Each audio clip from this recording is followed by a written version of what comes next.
Hello students, welcome to Katyayan academy. बहुत बहुत स्वागत है आपका इस कात्यायन एकेडमी के लाइव सेशन में, जिसमें हम डिस्कस करेंगे crash course board booster series के कुछ इंपॉर्टेंट चैप्टर के बारे में। जैसा कि आप जानते हैं कि शेड्यूल के अकॉर्डिंग आज क्लास 10th का लाइव बायोलॉजी का सेशन है। सो बच्चों ध्यान रखिएगा।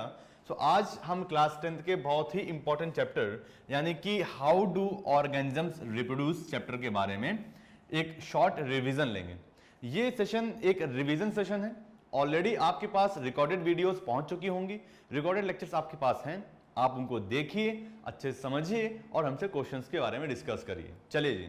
सो डिटेल्ड एक्सप्लेनेशन तो उन वीडियोस में आपको मिल जाएगा। फिलहाल हम शॉर्ट में डिस्कस करेंगे अभी इस पूरे चैप्टर के बारे में। शॉर्ट का मतलब होता है शॉर्ट में, बहुत ही क्विक रिवीजन होगा, बिल्कुल बुलेट ट्रेन की स्पीड से हम लोग चलेंगे, क्योंकि हमें बहुत ही कम समय में पूरे चैप्टर का रिवीजन करना है। तो कमर कस के तैयार हो जाइएगा, क्योंकि बहुत तेजी से ये रिवीजन चलेगा। जरा सा भी आपने इधर उधर ध्यान दिया तो बहुत सारे टॉपिक्स आपके छूट जाएंगे और फिर फ्लो में आने में आपको प्रॉब्लम होगी। इसलिए बिल्कुल चिपक जाइए अपनी सीट से और फटाफट ध्यान दीजिए इस टॉपिक और इस चैप्टर पे कि किस तरह से बेसिकली जितने भी ऑर्गेनिजम्स होते हैं वो रिप्रोड्यूस करते हैं। That is how do organisms reproduce. So class 10th के साइंस के सिलेबस में बायोलॉजी वाले पार्ट में ये चैप्टर आपका पूरा इंक्लूडेड है एज इट इज, और आपको इसको अच्छी तरह से प्रिपेयर करना है। बोर्ड एग्जाम्स के पॉइंट ऑफ व्यू से पहले आपको इसकी सब्जेक्टिव नॉलेज बहुत प्रॉपर्ली होनी चाहिए। जो स्टडी मटेरियल आपके घर में पहुंचा हुआ है उसके थ्रू आप इसके जो क्वेश्चंस हैं उस क्वेश्चन बैंक से क्वेश्चंस को लगा सकते हैं। तो आइए स्टार्ट करते हैं। तैयार हो जाइए फटाफट से बिल्कुल रिप्रोडक्शन के बारे में। So what is actually reproduction? Reproduction का मतलब होता है री प्लस प्रोडक्शन। री plus production means further production होगा ओन काइंड्स ऑफ प्रोजेनिस का, अपनी स्पीसीज की कॉन्टिन्यूटी को मेंटेन करने के लिए, ताकि अर्थ पे वो सर्वाइव कर सकें। So the production of new organisms from the existing organisms, जो ऑलरेडी एग्जिस्ट कर रहे हैं उनसे न्यू ऑर्गेनिजम्स का बनना ही रिप्रोडक्शन कहलाता है। और खास बात ये होती है कि सेम स्पीसीज के ऑर्गेनिजम्स बनते हैं। इस पूरे प्रोसेस को रिप्रोडक्शन बोलते हैं। और रिप्रोडक्शन होता क्यों है? रिप्रोडक्शन इसलिए होता है कि अगर आज हम यहां पर हैं, हो सकता है कि हम कल ना हो, बट हमारी स्पीसीज यहां पे इस अर्थ पे मेंटेन रहे, इसलिए रिप्रोडक्शन होता है। That is to maintain the continuity of life on this earth. So the process of reproduction ensures continuity of the life on earth. Life किसी ना किसी रूप में इस अर्थ पे मेंटेन रहेगी। रिप्रोडक्शन नहीं होगा तो लाइफ की कॉन्टिन्यूटी मेंटेन नहीं हो पाएगी। सो ये तो बेसिक बात हो गई रिप्रोडक्शन की। और आइए इस डायग्राम्स का यूज करते हैं किस तरह से ऑर्गेनिज्म में रिप्रोडक्शन होता है। बेसिकली बच्चों ये रिवीजन सेशन है, तो रिवीजन सेशन में हम मोस्टली डायग्राम्स का यूज करेंगे। बायोलॉजी एक सब्जेक्टिव पार्ट होता है। मोस्ट ऑफ द चीजें इसमें सब्जेक्टिव होती है, थ्योरेटिकल होती हैं। सो बहुत ज्यादा थ्योरी पढ़ने चक्कर में नहीं पढ़ेंगे, क्योंकि थ्योरी के फॉर्म में या थ्योरी के नोट्स आपके पास ऑलरेडी प्रेजेंट हैं। वीडियो लेक्चर्स रिकॉर्डेड फॉर्म में डिटेल्ड एक्सप्लेनेशन के साथ आपके पास प्रेजेंट हैं। अभी हम सिर्फ डायग्राम्स का यूज करके बेसिक कॉन्सेप्ट्स के बारे में बात करेंगे, समझेंगे।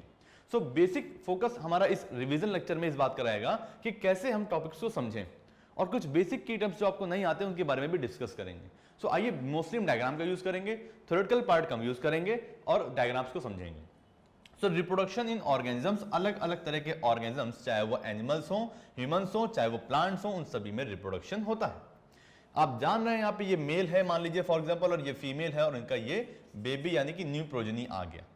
इनके रिप्रोडक्शन की वजह से एक नया बेबी प्रोड्यूस हुआ, नया प्रोजेनी प्रोड्यूस हुआ। और यहाँ पे प्लांट्स में देखेंगे तो इन प्लांट्स में जब पॉलिनेशन हुआ, सेक्सुअल रिप्रोडक्शन हुआ, तो सेक्सुअल रिप्रोडक्शन के बाद एक नया प्लांट प्रोड्यूस हुआ जो कि इनसे ही मिलता जुलता था। यानी the reproduction is the process of producing own kinds of progeny, own kinds. Clear? चलिए आगे बढ़ते हैं और हम बात करेंगे अब रिप्रोडक्शन क्यों होता है। वो जो बेसिक सेल्स होती हैं, that is germ cells, sex cells और रिप्रोडक्टिव सेल्स के बारे में, कि चाहे अगर देखा जाए रिप्रोडक्शन बेसिकली दो तरह का होता है। हम आगे डिस्कस करेंगे। आप जानते होंगे सेक्सुअल और एसेक्सुअल। सेक्सुअल रिप्रोडक्शन थोड़ा स्लो होता है, कॉम्प्लेक्स होता है और थोड़ा सा इलेबोरेट प्रोसेस होता है। इसमें स्पेशलाइज सेल्स का इन्वॉल्वमेंट होता है, जिसे बोलते हैं सेक्स सेल्स और गैमीट और जर्म सेल्स। सो कुछ ऑर्गन्स जो होते हैं उनमें रिप्रोडक्शन जो होता है वो रिप्रोडक्टिव सेल्स के थ्रू होता है, जिन्हें हम सेक्स सेल्स बोलते हैं, गैमीट्स बोल सकते हैं या जर्म सेल्स भी बोल सकते हैं। उनकी बॉडीज में वो बनती हैं। लेकिन कुछ ऐसे भी ऑर्गेनिज्म होते हैं जहां पे सेक्स सेल्स या रिप्रोडक्टिव सेल्स नहीं पाई जाती हैं। समझ में आ गया? और ऐसे ऑर्गेनिजम्स रिप्रोड्यूस तो करेंगे बट एसेक्सुअल मेथड से, मींस उनमें सेक्स सेल्स का इन्वॉल्वमेंट नहीं होगा, गैमीट्स का इन्वॉल्वमेंट नहीं होगा। ठीक है जी। चलिए, सो दोनों तरह के ऑर्गन्स की बात कर ली। अब टाइप ऑफ सेल की बात करते हैं कि हमारी बॉडी में दो तरह की सेल पाई जाती हैं। पहली होती है नॉन रिप्रोडक्टिव सेल, जिन्हें हम बोलते हैं सोमैटिक सेल। क्या बोलते हैं? Somatic cell. और दूसरी होती है गैमीट्स एंड स्पोर्स। एक्चुअली में अगर टाइप ऑफ सेल की बात की जाए तो जो नॉन रिप्रोडक्टिव सेल या सोमैटिक सेल होती है हमारी बॉडी की नॉर्मल सेल्स होती हैं। ये ग्रोथ में हेल्प करती हैं, जबकि जो हमारी और दूसरे फंक्शन भी परफॉर्म कर सकती हैं। जबकि जो गैमीट सेल्स होते हैं या स्पोर्स होते हैं ये रिप्रोडक्शन में हेल्प करते हैं और ये हैप्लॉइड होते हैं। जबकि सोमैटिक सेल्स डिप्लॉयड होती है, इसमें क्रोमोसोम्स के 2 सेट होते हैं, 2n कंडीशन पाई जाती है। डिप्लॉयड कंडीशन होती है, क्रोमोसोम्स के 2 सेट होते हैं। जबकि गैमीट्स हैप्लॉइड होते हैं, मियोसिस से बनते हैं और इसमें हैप्लॉइड सेट ऑफ क्रोमोसोम होता है, like spermatozoa and polymerase microspores. Clear. और फैगोसाइट है, नॉर्मल बॉडी सेल है, लिवर सेल है, किडनी सेल है, न्यूरॉन्स हैं, ये सारी हमारी सोमैटिक सेल्स होती हैं। क्लियर। वेरियस फंक्शन परफॉर्म करती हैं। अब हम बात करेंगे टाइप्स ऑफ रिप्रोडक्शन की। सो बेसिकली 2 तरह का रिप्रोडक्शन होता है, asexual reproduction and sexual reproduction. आप जानते हैं एसेक्सुअल रिप्रोडक्शन आपका फास्ट होता है, ठीक है, फास्ट प्रोसेस होता है, सिंपल प्रोसेस होता है, ठीक है जी। जबकि सेक्सुअल रिप्रोडक्शन स्लो प्रोसेस होता है और बहुत ही कॉम्प्लेक्स प्रोसेस होता है, टाइम टेकिंग प्रोसेस होता है, ठीक है जी, क्योंकि इसमें सेक्स सेल्स का इन्वॉल्वमेंट होता है। तो ये तो टाइप ऑफ रिप्रोडक्शन की बात हो गई। आइए एसेक्सुअल रिप्रोडक्शन को इस सिंपल डायग्राम से समझने की कोशिश करते हैं। इस डायग्राम को देखिए, क्योंकि एसेक्सुअल रिप्रोडक्शन जो प्रॉपर्टी होती है वो यूनिसेलुलर मोस्टली सिंपल ऑर्गेनाइजेशन वाले एनिमल्स की प्रॉपर्टी होती है। लाइक ये यूनिसेलुलर कोई माइक्रोब या ऑर्गेनिज्म है, ये आगे चल के डिवाइड करेगा और डिवाइड करके ये प्रोजेनी प्रोड्यूस कर सकता है। ये डिवाइड भी कर सकता है, इसकी बॉडी के ऊपर कोई ग्रोथ आउटग्रोथ भी हो सकती है, या अलग अलग तरीके इसमें हो सकते हैं एसेक्सुअल रिप्रोडक्शन के लिए, जो कि हम आगे आने वाले कुछ स्लाइड्स में डिस्कस करेंगे। सो यहाँ पे एक पेरेंट सेल होती है, पेरेंट ऑर्गेनिज्म होता है, ये इजिली डिवाइड करता रहता है विदाउट इन्वॉल्वमेंट और without formation of gametes. This type of reproduction in which parent organism produces daughter cells और daughter progeny without involvement of sex cells और gamete, such type of reproduction is termed as asexual reproduction। Clear. इसमें फिर क्या होगा, ये daughter cells होंगी, daughter progeny होंगी, ये डॉटर प्रोजेनी आगे चल के फिर से नए डॉटर प्रोजेनीज को प्रोड्यूस करेंगी और इस तरह से इनका नंबर मल्टीपल में बढ़ता जाता है। इस वजह से फास्ट प्रोसेस, गैमीट्स बनने नहीं, समझ में आया, इस वजह से फास्ट प्रोसेस है। चलिए आगे बढ़ते हैं। इसके बाद अब समझते हैं कुछ एग्जांपल्स के बारे में कि एसेक्सुअल रिप्रोडक्शन किस किस तरह से हो सकता है और किसमें कौन कौन सा तरीका यूज होता है। बहुत ही इंपॉर्टेंट पेज है ये, इसमें सारे एग्जांपल्स और सारे मेथड्स दिए हुए हैं, बहुत ही इंपॉर्टेंट है, याद जरूर कर लीजिएगा। सो binary fission in amoeba, amoeba में बाइनरी फिजन होता है, मींस जितने भी मेथड यहाँ पे दिए हुए हैं वो सारे के सारे एसेक्सुअल रिप्रोडक्शन के हैं, ये बात याद रखिएगा। So some of the examples of asexual reproduction, ये बात इंपॉर्टेंट है, जितने भी एग्जांपल्स है वो एसेक्सुअल रिप्रोडक्शन के। Like binary fission is a type of asexual reproduction, किसमें होता है, अमीबा में होता है बाइनरी फिजन। बडिंग हाइड्रा में पाई जाती है। स्पोर फॉर्मेशन से जो एसेक्सुअल रिप्रोडक्शन होता है वो राइजोपस नाम के फंगस में होता है, राइजोपस को ही हम ब्रेड मोल्ड भी बोल देते हैं। रीजनरेशन इन प्लेनेरिया, तो रीजनरेशन के मेथड से प्लेनेरिया या डगेशिया अपने आप को मल्टीप्लाई कराता है, एक तरह का फ्लैटवॉर्म होता है। फ्रेगमेंटेशन होता है स्पाइरोगायरा नाम की एल्गी में, वेजिटेटिव प्रोपोगेशन होता है फ्लावरिंग प्लांट्स में लाइक रोज वगैरह में। समझ में आ गया। तो ये हमारे हो गए एसेक्सुअल रिप्रोडक्शन के मेथड कि बाइनरी फिजन अमीबा में होगा, बडिंग हाइड्रा में होगी, स्पोर फॉर्मेशन राइजोपस में होगा फंगस में, रीजनरेशन प्लेनेरिया में होगा, फ्रेगमेंटेशन स्पाइरोगायरा नाम की एल्गी में होगा, वेजिटेटिव प्रोपोगेशन आपके फ्लावरिंग प्लांट्स में होगा। ये इंपॉर्टेंट बात है, याद कर लीजिए। और मैंने आपको पहले बता दिया कि जो एसेक्सुअल रिप्रोडक्शन होता है ये सिंपल होता है और फास्ट होता है, रिप्रोडक्शन का मेथड होता है। क्लियर। मेथड्स की बात करते हैं कि भैया अभी जो हमने डिस्कस किए methods of asexual reproduction, generally आप जानते हैं कि एसेक्सुअल रिप्रोडक्शन इन 6 मेथड से होता है। आइए जानते हैं। पहला होता है फिजन, फिर बडिंग, फिर spore formation, then regeneration, then fragmentation and then vegetative propagation. ये कुछ मेथड लिखे हुए कि फिजन से, बडिंग से, स्पोर फॉर्मेशन से, रीजनरेशन से, फ्रेगमेंटेशन से और वेजिटेटिव प्रोपेगेशन, ये कुछ मेथड हो गए वेजिटेटिव प्रोपेगेशन के एसेक्सुअल रिप्रोडक्शन के। आइए एक एक करके सारे मेथड को डिस्कस करते हैं। बाइनरी फिजन की बात अगर की जाए, जनरली फिजन की बात अगर की जाए तो फिजन 2 तरह का होता है। पहला होता है बाइनरी फिजन और दूसरा होता है मल्टीपल फिजन। फिजन में क्या होता है कि कोई भी सेल जो होती है वो डिवाइड कर जाती है पेरेंट सेल डॉटर सेल में। वो 2 तरह से हो सकता है, या तो parent cell equal to half में डिवाइड होकर 2 डॉटर सेल बना दे, तो इसको बोल देंगे हम बाइनरी फिजन। या फिर दूसरा ऑप्शन क्या कि पेरेंट सेल आगे चल के बहुत सारे डॉटर सेल्स बना दे, तो इस मेथड को बोल देंगे मल्टीपल फिजन, क्योंकि मल्टीपल डॉटर सेल्स बन रही हैं यहाँ पे। तो पहला हो गया हमारा यहाँ पे बाइनरी फिजन और दूसरा हो गया हमारा यहाँ पे मल्टीपल फिजन। आइए एक एक करके पहले दोनों के बारे में डिस्कस करते हैं। तो सबसे पहले डिस्कस करेंगे बाइनरी फिजन के बारे में, जो कि बैक्टीरिया में पाया जाता है और अमीबा में पाया जाता है। अमीबा में भी पाया जाता है, हम आगे डिस्कस करेंगे। इसमें होता क्या है कि जो पेरेंट सेल होती है, ये पेरेंट सेल जो होती है वो डिवाइड करती है और डिवाइड करके क्या करती है, दो डॉटर सेल्स को प्रोड्यूस कर देती है। खास बात ये होती है जब वो पेरेंट सेल डिवाइड कर रही होती है तो उसके अंदर क्रोमोसोम्स का डुप्लीकेशन होता है। एक्चुअली में क्रोमोसोम का डुप्लीकेशन ना होकर हम ये बोल सकते हैं कि डीएनए का डुप्लीकेशन होता है। डीएनए का डुप्लीकेशन होता है और डीएनए का डुप्लीकेशन होने के बाद हाफ डीएनए बढ़ जाता है और क्रोमोसोम का जो नंबर है वो कांस्टेंट रहता है।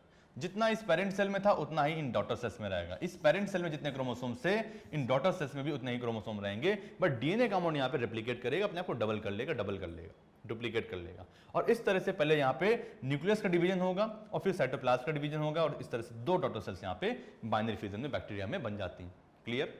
सो जो रेप्लिकेशन है न्यूक्लियर मटेरियल का, डुप्लीकेशन है डीएनए का, वो बहुत जरूरी होता है ताकि इक्वल अमाउंट्स में क्रोमोसोम्स या डीएनए पहुंच सके डॉटर प्रोजेनी में। अब बात करते हैं बाइनरी फिजन इन अमीबा के बारे में कि देखते हैं अमीबा में कैसे बाइनरी फिजन होता है। अमीबा में भी तो होता है। डायग्राम बहुत इंपॉर्टेंट। आप देखिए ये पेरेंट सेल है, अमीबा का कोई शेप नहीं होता है, इररेगुलर शेप की पेरेंट सेल। इसका न्यूक्लियस सबसे पहले डिवाइड करेगा, कैरियोकाइनेसिस होगा, और जब न्यूक्लियस डिवाइड कर जाएगा, दो पार्ट्स में डिवाइड कर जाएगा, तो अब होगा साइटोप्लाज्म का डिवीजन यानी साइटोकाइनेसिस। और फाइनली यहाँ पे दो डॉटर सेल्स इस तरह से यहाँ पे ये प्रोड्यूस हो जाएंगे, ये डॉटर अमीबी। ये डॉटर सेल्स हैं जो आगे चल के ग्रोथ करके फिर से सेम प्रोसेस को रिपीट करेंगी। क्लियर? सो ये हो गया बाइनरी फिजन जिसमें एक सेल से दो डॉटर सेल बन रही थी। अब बात करते हैं मल्टीपल फिजन की, जो कि पाया जाता है प्लाज्मोडियम में। प्लाज्मोडियम आप जानते हो एक मलेरियल पैरासाइट होता है, मलेरिया कॉज करता है। ये मच्छर से मलेरिया नहीं होता है, मच्छर तो कैरियर होता है, प्लाज्मोडियम से मलेरिया होता है। ये बात बहुत इंपॉर्टेंट है। प्लाज्मोडियम एक तरह का प्रोटोजोआ होता है, पैरासाइट होता है। इस डायग्राम को देखिए, पेरेंट सेल है, प्लाज्मोडियम की एक सेल है ये, इसके अंदर इसका न्यूक्लियस प्रेजेंट है। आगे चल के क्या होगा कि इसका न्यूक्लियस कई छोटे छोटे फ्रेगमेंट्स में डिवाइड हो जाएगा और आगे चल के ये जो डॉटर सेल्स है ये बहुत सारे मल्टीपल फिजन के थ्रू डॉटर सेल्स प्रोड्यूस करेगी। ये पेरेंट सेल के अंदर बहुत सारी डॉटर सेल बन जाएंगी। ये छोटी छोटी डॉटर सेल्स आगे चल के ये सेल जब बस्ट कर जाएगी, पेरेंट सेल बस्ट कर चुकी है, ये बस्ट कर जाएगी तो ये डॉटर सेल्स बाहर आ जाएंगी। इस तरह से ये प्लाज्मोडियम में हमारा एसेक्सुअल रिप्रोडक्शन पाया जाता है, यानी कि मल्टीपल फिजन पाया जाता है। आइए हम एसेक्सुअल रिप्रोडक्शन के दूसरे मेथड के बारे में डिस्कस करते हैं जिसका नाम है बडिंग। बडिंग बेसिकली आपने अभी पढ़ा कि हाइड्रा में पाई जाती है, हाइड्रा में बडिंग पाई जाती है। बात इंपॉर्टेंट है, ये हाइड्रा का डायग्राम बना हुआ आप देखेंगे, छोटी सी यहाँ पे एक आउटग्रोथ हो रही थी और ये आउटग्रोथ कहलाती है बड। और ये बड आगे चल के ग्रो करेगी और इस तरह से यहाँ पे टेंटिकल्स वगैरह निकलेंगे। ये रहे टेंटिकल्स। ये टेंटिकल्स हेल्प करते हैं इसको लोकोमोशन में, कैप्चरिंग ऑफ प्रे में। ये टेंटिकल्स बहुत इंपॉर्टेंट ऑर्गन्स होते हैं हाइड्रा के। धीरे धीरे बड ग्रो करेगी, बड बड़ी हो जाएगी, बाद में इस पेरेंट बॉडी से डिटैच होकर एक नया ऑर्गेनिज्म बना देगी। तो ये तो पेरेंट बॉडी रही, पेरेंट ऑर्गेनिज्म रहा, प्लस ये बन गया हमारा डॉटर ऑर्गेनिज्म। दूसरा जो हमारा प्रोजेनी था वो बन चुका है, ग्रोथ करने के बाद डिटैच हो जाएगा। तो ये रहा बडिंग, एक तरह की बड निकल रही है। ये तो वही बात हुई कि हमारी बॉडी से एक बड निकलेगी और नए बायोलॉजी वाले सर बन जाएंगे, है ना। तो ऐसा पॉसिबल हम लोगों में नहीं होता है क्योंकि बडिंग हम लोग हायर जो ऑर्गेनिज्म होते हैं उसमें आते हैं। हम लोग का लेवल ऑफ ऑर्गेनाइजेशन बहुत हाई होता है, इस वजह से हम लोग में सिंपल एसेक्सुअल रिप्रोडक्शन नहीं होता। हम लोगों में सेक्सुअल रिप्रोडक्शन होता है बिकॉज हम लोग कॉम्प्लेक्स ऑर्गेनिज्म। हाइड्रा, ईस्ट जैसे simple lower level of organisation वाले एनिमल्स में या ऑर्गेनिजम्स में एसेक्सुअल रिप्रोडक्शन लाइक बडिंग वगैरह पाया जाता है। क्लियर? चल, तो अब हम बात करेंगे बडिंग का दूसरा एग्जाम्पल। ईस्ट में भी बडिंग पाई जाती है। ईस्ट एक यूनिसेलुलर फंगस होता है, इसमें भी बडिंग पाई जाती है। इसमें क्या होता है, ये जो पेरेंट सेल होती है, जो ईस्ट सेल होती है, इसके आसपास पहले एक छोटी सी बड निकलती है। ये न्यू बड अराइज हो रही। ये न्यू बड आगे चल के डेवलप करेगी, अपने साइज को इनलार्ज करेगी, बढ़ा लेगी और इसका जो न्यूक्लियर मटेरियल है वो देखिए ट्रांसफर हो रहा है। आधा यहाँ चला गया, न्यूक्लियर मटेरियल डिवाइड कर चुका है, न्यूक्लियस का जो कंटेंट है वो डिवाइड कर चुका है और आगे चल के यहाँ पे हो सकता है चेन ऑफ बड्स बन जाए। इस तरह से बहुत सारी बड्स यहाँ पे बन सकती हैं। ये रही चेन ऑफ बड्स। क्लियर? इस तरह से ईस्ट में ये बडिंग पाई जाती है, ये बात याद कर लीजिए। बडिंग भी दो तरह की होती है, बॉडी के बाहर बन रही है तो एक्सटर्नल बडिंग, बॉडी के अंदर बन रही है तो इंटरनल बडिंग। बॉडी के बाहर कहाँ बनती है? ईस्ट में और हाइड्रा में। इंपॉर्टेंट बात, उसे बोलते हैं एक्सटर्नल बडिंग। जबकि स्पॉन्जेस की बात की जाए तो स्पॉन्जेस में होती है इंटरनल बडिंग, बॉडी के अंदर बड्स बनती है और इसे बोलते हैं जेम्यूल फॉर्मेशन। या हम बोल सकते हैं कि इंटरनल बडिंग को ही जेम्यूल फॉर्मेशन बोलते हैं और ये पाया जाता है स्पॉन्जेस में। इस तरह से स्पॉन्जेस के अंदर ये जेम्यूल्स बनते हैं। क्लियर? ये आप याद कर लीजिएगा एज इट इज। अगला जो एसेक्सुअल रिप्रोडक्शन का जो मेथड है लोअर ऑर्गेनिजम्स में, वो होता है हमारा स्पोर फॉर्मेशन।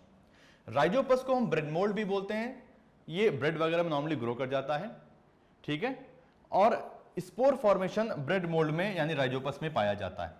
इस तरह से फंगस के ये हाइफी होते हैं, ये स्पोरेंजिया बनी होती है। स्पोरेंजिया के अंदर बहुत सारे स्पोर्स होते हैं। ये स्पोरेंजिया है, इसके अंदर बहुत सारे स्पोर्स है, छोटे छोटे माइक्रोस्कोपिक। और जब ये स्पोरेंजिया बर्स्ट करती है तो ये स्पोर्स देखिए बाहर आ जाते हैं और ये जहां पे भी इनको मॉइस्चर मिलता है ये स्पोर्स वहां पे जाते हैं, वहां पे जर्मिनेट कर जाते हैं और वहां पे फिर से ये फंगल हाइफी वगैरह वहां पे ग्रो करा देते हैं। इस तरह से ये वहां पे ये ग्रो कर जाएंगे, ठीक है। कुछ इस तरह का स्ट्रक्चर ये पाया जाता है और यहाँ पे इस तरह से इनमें स्पोर्स के थ्रू वेजिटेटिव प्रोपोगेशन हो रहा है। आइए अब अगले मेथड की बात करते हैं जिसको हम बोलते हैं रीजनरेशन ऑफ इन प्लेनेरिया। बिल्कुल भी घबराने की जरूरत नहीं है क्योंकि रिवीजन सेशन चल रहा है और डायग्राम्स का यूज करके हम तेजी से रिवीजन करने की कोशिश कर रहे हैं। रिवीजन के मतलब तो आप जानते ही होंगे कि रिवीजन का मतलब होता है कि जो टॉपिक्स हम ऑलरेडी पढ़ चुके हैं उनको रिवाइज करना। एप्लीकेशंस पे जो ऑलरेडी रिकॉर्डेड वीडियोस हैं वो अपलोड हो चुकी हैं, आप पहले डिटेल में उनको देखिए और इसको भी देखिए। बहुत ही इंपॉर्टेंट सेशन है ये, इसमें बहुत तेजी से रिवीजन चल रहा है। सो रीजनरेशन इन प्लेनेरिया ये उन बच्चों के लिए बिल्कुल भी नहीं जो पहली बार पढ़ रहे हैं टॉपिक्स को, क्योंकि उनको बिल्कुल भी समझ नहीं आया क्योंकि बहुत तेजी से हो रही सारी बातें। ये उनके लिए जो उनको सारी बातें मालूम है ऑलरेडी और कहीं ना कहीं कुछ चीजें स्केप कर रहे हैं, मिस कर रहे हैं, तो उनके लिए ताकि वो मेमोराइज कर सकें इजीली और तेजी से वो पूरे चैप्टर को रिवाइज कर सकें, टाइम बचाने के लिए एक्चुअली है ये। सो रीजनरेशन प्लेनेरिया होता है। प्लेनेरिया एक फ्लैट वर्म होता है, इसकी बॉडी जो होती है, क्योंकि इसमें पाया जाता है ट्रू रीजनरेशन, इसकी बॉडी का आप कितने भी टुकड़े कर दो हर टुकड़ा चल के आगे एक नया प्लेनेरिया बना देगा, इसे बोलते हैं रीजनरेशन। और अगला हो गया हमारा रीजनरेशन इन हाइड्रा। क्या हो गया? Regeneration in hydra. हाइड्रा में भी रीजनरेशन होता है, बडिंग भी पाई जाती है। हाइड्रा में जनरली बडिंग पाई जाती है, ठीक है जी। चलिए आगे बढ़ते हैं। अब हम डिस्कस करेंगे फ्रेगमेंटेशन इन एल्गी के बारे में कि एल्गी में फ्रेगमेंटेशन कैसे होता है। आप डायग्राम को देखिए, जब आप डायग्राम देखेंगे तो आपको पता चलेगा ये एल्गी का पार्ट है, ये एल्गी रही हमारी, ठीक है जी। सो एल्गी में आप खास बात देखेंगे तो ये एल्गी जितने भी फ्रेगमेंट्स इसके होंगे, फ्रेगमेंट 1, फ्रेगमेंट 2, फ्रेगमेंट 3, ये सारे के सारे फ्रेगमेंट जो होंगे आगे चल के न्यू इंडिविजुअल्स को डेवलप कर देंगे और ये पूरा प्रोसेस कहलाता है हमारा फ्रेगमेंटेशन का, ठीक है जी। और ये पाया जाता है एल्गी स्पायरोगायरा में, ये बात याद कर लीजिएगा। स्पायरोगायरा एंड यूलोथ्रिक्स दोनों में पाया जाता है, इंपॉर्टेंट बात है। तो fragmentation is a common method of reproduction in algae, ये बात आप याद कर लीजिएगा। फ्रेगमेंटेशन जो होता है वो ब्रायोफाइट्स में भी पाया जाता है और फंजाई में भी पाया जाता है। फ्रेगमेंटेशन के थ्रू उनमें एसेक्सुअल रिप्रोडक्शन होता है। अभी जो मैंने क्वेश्चन डिस्कस किया इससे जुड़े हुए बहुत सारे क्वेश्चन बच्चों के मन में आते रहते हैं, बट कुछ बच्चों के क्वेश्चंस हैं, क्वेश्चंस की लिस्ट आ चुकी है, आई थिंक देखते हैं क्वेश्चन लिस्ट आ चुकी है। जो कुछ बच्चों ने क्वेश्चन पूछे थे ईमेल करके, तो आइए देखते हैं उन क्वेश्चंस के बारे में कुछ डिस्कस करते हैं। चलिए क्वेश्चन की लिस्ट आ चुकी है, सो देखते हैं, स्टार्ट करते हैं। सबसे पहले लाइफ प्रोसेस से पहला क्वेश्चन पूछा गया है, मोहित दुबे जी ने पूछा हुआ, अच्छा समझिएगा। पूछा है इन्होंने what would be the consequence of haemoglobin our body. Question कुछ इनकम्प्लीट सा मुझे लग रहा है पढ़ने में। इन्होंने पूछा what would be the consequence of haemoglobin our body. अरे भैया लॉस ऑफ हीमोग्लोबिन होना चाहिए था, कुछ तो होना चाहिए था। तो कोई बात नहीं, मैं बता देता हूं कि अगर हमारी बॉडी में हीमोग्लोबिन कम हो जाएगा तो कॉमन सी बात है आरबीसीज के अंदर हीमोग्लोबिन पाया जाता है। अगर हीमोग्लोबिन नहीं होगा तो उस कंडीशन आप जानते हैं क्या होगा। हीमोग्लोबिन ना होने की वजह से आरबीसीज जो होंगी O2 को कैरी नहीं कर पाएंगी और इस वजह से हमारे अंदर एक तरह से कह सकते हैं कि हम एनीमिक हो जाएंगे। प्रॉपर O2 ट्रांसपोर्ट ना होने की वजह से ब्रीदिंग में प्रॉब्लम होने लगेगी और मेटाबॉलिज्म में स्लो हो जाएगी और भी बहुत सारी प्रॉब्लम होंगी, लाइक वीकनेस आ जाएगी, है ना, बहुत थर्स्टी फील करेंगे या बहुत ज़्यादा टायर्ड फील करेंगे। ये सारी प्रॉब्लम्स होती हैं अगर हीमोग्लोबिन कम हो जाएगा बॉडी में, और हो भी जाता है बहुत सारे लोगों को, तो वीकनेस आ जाती है बॉडी में। अगला क्वेश्चन है ब्रीदिंग एंड रेस्पिरेशन से अंजुम जी का, difference between breathing and respiration. भैया ब्रीदिंग एक फिजिकल प्रोसेस है, फिजिकल प्रोसेस, बॉडी के ऑर्गन्स इन्वॉल्व हैं। रेस्पिरेशन एक बायोकेमिकल प्रोसेस है, सेलुलर पार्ट होता है, सेल इन्वॉल्व होती है, इसमें बहुत सारे एंजाइमेटिक रिएक्शंस होती हैं, एंजाइम्स इन्वॉल्व होते हैं। That's why respiration is a biochemical process, breathing is a physical process. Clear. फिर अगला लिखा हुआ है फिर लिखा हुआ muscles during vigorous physical exercise. अरे भैया जो मसल्स होती हैं वो विगरस एक्सरसाइज के टाइम पे क्या करती हैं, उनमें जब विगरस एक्सरसाइज होती है तो मसल्स जो होती हैं वो बनाती हैं लैक्टिक एसिड, जबकि ईस्ट में बनता था एथेनॉल। कंफ्यूज बिल्कुल मत होइएगा, मसल्स बनाती हैं लैक्टिक एसिड जब उसमें विगरस एक्सरसाइज पाई जाती है या होती है। वो लैक्टिक एसिड जो होता है मसल्स में क्रैम्प या पेन भी प्रोड्यूस करता है, ये बात मैंने आपको बताई थी लास्ट सेशन में लाइव प्रोसेस वाले में, ठीक है जी। क्वेश्चन नंबर 3 है भैया अभिषेक जी का। अभिषेक पूछ रहे हैं bile juice does not have any digestive enzyme but still play a significant role in the process of digestion, justify the statement। बिल्कुल सही बात है भैया, बाइल में तो कोई एंजाइम नहीं होता है, बाइल तो इनकम्प्लीट जूस होता है, फिर भी उसमें क्या होता है वो बहुत ही इंपॉर्टेंट रोल प्ले करता है फैट के डाइजेशन में, या कुछ कंपोनेंट्स होते हैं जिनके डाइजेशन में बहुत इंपॉर्टेंट रोल प्ले करता है। अब खास बात ये होती है कि बाइल के अंदर अगर एंजाइम नहीं होते तो फिर क्या होता है। बाइल के अंदर होते हैं बाइल सॉल्ट्स और बाइल के अंदर होते हैं बाइल पिगमेंट्स। ये जो बाइल सॉल्ट्स और बाइल पिगमेंट्स होते हैं ये क्या करते हैं बताइए, ये बाइल सॉल्ट्स और बाइल पिगमेंट्स फैट्स को कर देते हैं इमल्सिफाई, जो भी हमने डाइट लिया उसमें फैट होता है उसको इमल्सिफाई कर देंगे, और इमल्सिफिकेशन के बाद क्या होगा, फैट इजीली ब्रेक डाउन हो जाता है, आपके जो ग्लिसराइड्स होते हैं और इस तरह से फैटी एसिड्स और ग्लिसरॉल में टूट जाता है इजीली। तो इस तरह से हम ये कह सकते हैं कि फैट का जो ब्रेकडाउन है उसको ईजी कर देता है हमारा bile juice, clear, with the help of bile salts and bile pigments. चलिए अगला क्वेश्चन है भैया हमारा रिस्पायरेशन से, काजल जी का क्वेश्चन है, वो पूछ रही हैं what is the ATP asked by. तो एटीपी का आस्क यानी कि फुल फॉर्म शायद पूछ रहे हैं, पढ़ने में उनको दिक्कत हो रही होगी। एडेनिसिन ट्राइफॉस्फेट बोलते हैं, एक तरह का न्यूक्लियोटाइड होता है एडेनिसिन ट्राइफॉस्फेट। इसमें यहाँ पे एक हाई एनर्जी बॉन्ड और दो लो एनर्जी बॉन्ड होते हैं। एटीपी को ब्रेक करेंगे तो एडीपी बनता है, ये बात आप जानते होंगे। और जैसे ही हम एटीपी को ब्रेक करेंगे तो बन जाएगा एडीपी, डाइफॉस्फेट। तो एडेनिसिन डाइफॉस्फेट प्लस एक मिलेगा हमें इनऑर्गेनिक फॉस्फेट, ठीक है। और ये बॉन्ड ब्रेक होने की वजह से मिलती है बहुत सारी हमें एनर्जी। क्या मिलती है बताइए? एनर्जी। ये बात याद कर लीजिए, कहीं पे भी बॉन्ड ब्रेक होगा तो एनर्जी मिलती है, एक्सोथर्मिक रिएक्शन होती है, ये बात याद कर लीजिएगा, ठीक है। चलिए सो एटीपी होता है एडेनिसिन ट्राइफॉस्फेट, एडीपी होता है एडेनिसिन डाइफॉस्फेट। क्वेश्चन नंबर 5 है लाइफ प्रोसेस का, how do guard cells regulate the opening closing of stomatal pore. भैया जो गार्ड सेल्स होती हैं आप जानते हो बीन शेप या किडनी शेप गार्ड सेल्स होती है, क्लोरोप्लास्ट यहाँ पे प्रेजेंट होता है। जल्दी देखो फटाक से, बहुत तेजी से, क्योंकि टाइम बहुत तेजी से जा रहा है। सो गार्ड सेल्स के बारे में पूछा गया कि गार्ड सेल्स जो होती हैं वो कैसे opening closing of stomatal pore को कंट्रोल करती हैं। तो भैया जल्दी फटाक समझने की कोशिश करना कि एक्चुअली में होता क्या है कि गार्ड सेल्स होती हैं बीन शेप किडनी शेप होती हैं, जब इनके अंदर वाटर खूब सारा होता है तो ये टर्जिड हो जाती हैं। टर्जिड होने की वजह से इनका शेप कुछ इस तरह से हो जाता है, तो स्टोमेटल ओपनिंग बन जाती है और गैसेस का एक्सचेंज होता रहता है, ट्रांसपिरेशन भी होता रहता है। बट कभी कभी क्या होता है कि जब वाटर लॉस हो जाता है, टर्जिडिटी नहीं होती, तो ये गार्ड सेल्स ऐसी हो जाएंगे स्ट्रेट। और जब ये स्ट्रेट हो जाएंगे कुछ इस तरह से तो इस बीच में स्टोमेटल अपर्चर नहीं होगा, और स्टोमेटल अपर्चर ना होने की वजह से गैसेस एक्सचेंज में प्रॉब्लम होती है और ट्रांसपिरेशन भी नहीं होता है। तो जो गार्ड सेल्स की जो ओपनिंग है, जो अपर्चर है, वो आता है टर्जिडिटी की वजह से, वाटर की वजह से, ठीक है। चलिए अगला क्वेश्चन है भैया यहाँ पे पूछा गया है, क्वेश्चन नंबर 6 हर्ष ने पूछा हुआ है, human respiratory system, bronchus, pulmonary arteriole, transportation of water and minerals, transportation of food and transportation in human and excretion in plant, carbon monoxide. पूरा चैप्टर ही पूछ लिया इन्होंने, तो मैं एक बार सजेस्ट करूंगा आपको हर्ष जी कि आप एक बार पूरी वीडियोस को अच्छे समझिए, आपको समझ में आ जाएगा। बट कुछ बातें जो जल्दी हो सकती है मैं उनको पूरा जल्दी समझाने की कोशिश करूंगा। भैया कार्बन मोनोऑक्साइड के बारे में पूछा गया है। कार्बन मोनोऑक्साइड को लास्ट टाइम मैंने बताया था, ये कार्बन मोनोऑक्साइड बहुत ही टॉक्सिक गैस होती है, और हीमोग्लोबिन के लिए इसकी एफिनिटी जो होती है बहुत ज्यादा होती है हीमोग्लोबिन के लिए एज कंपेयर टू ऑक्सीजन। और जब ये हीमोग्लोबिन से बाइंड कर जाती है तो उस कंडीशन में बन जाता है कार्बोक्सी हीमोग्लोबिन। क्या बन जाता है? Carboxy haemoglobin. और वो हमारे लिए सही नहीं होता है, इसमें डेथ भी हो सकती है और डेथ हो भी जाती है मोस्ट ऑफ द केसेस में।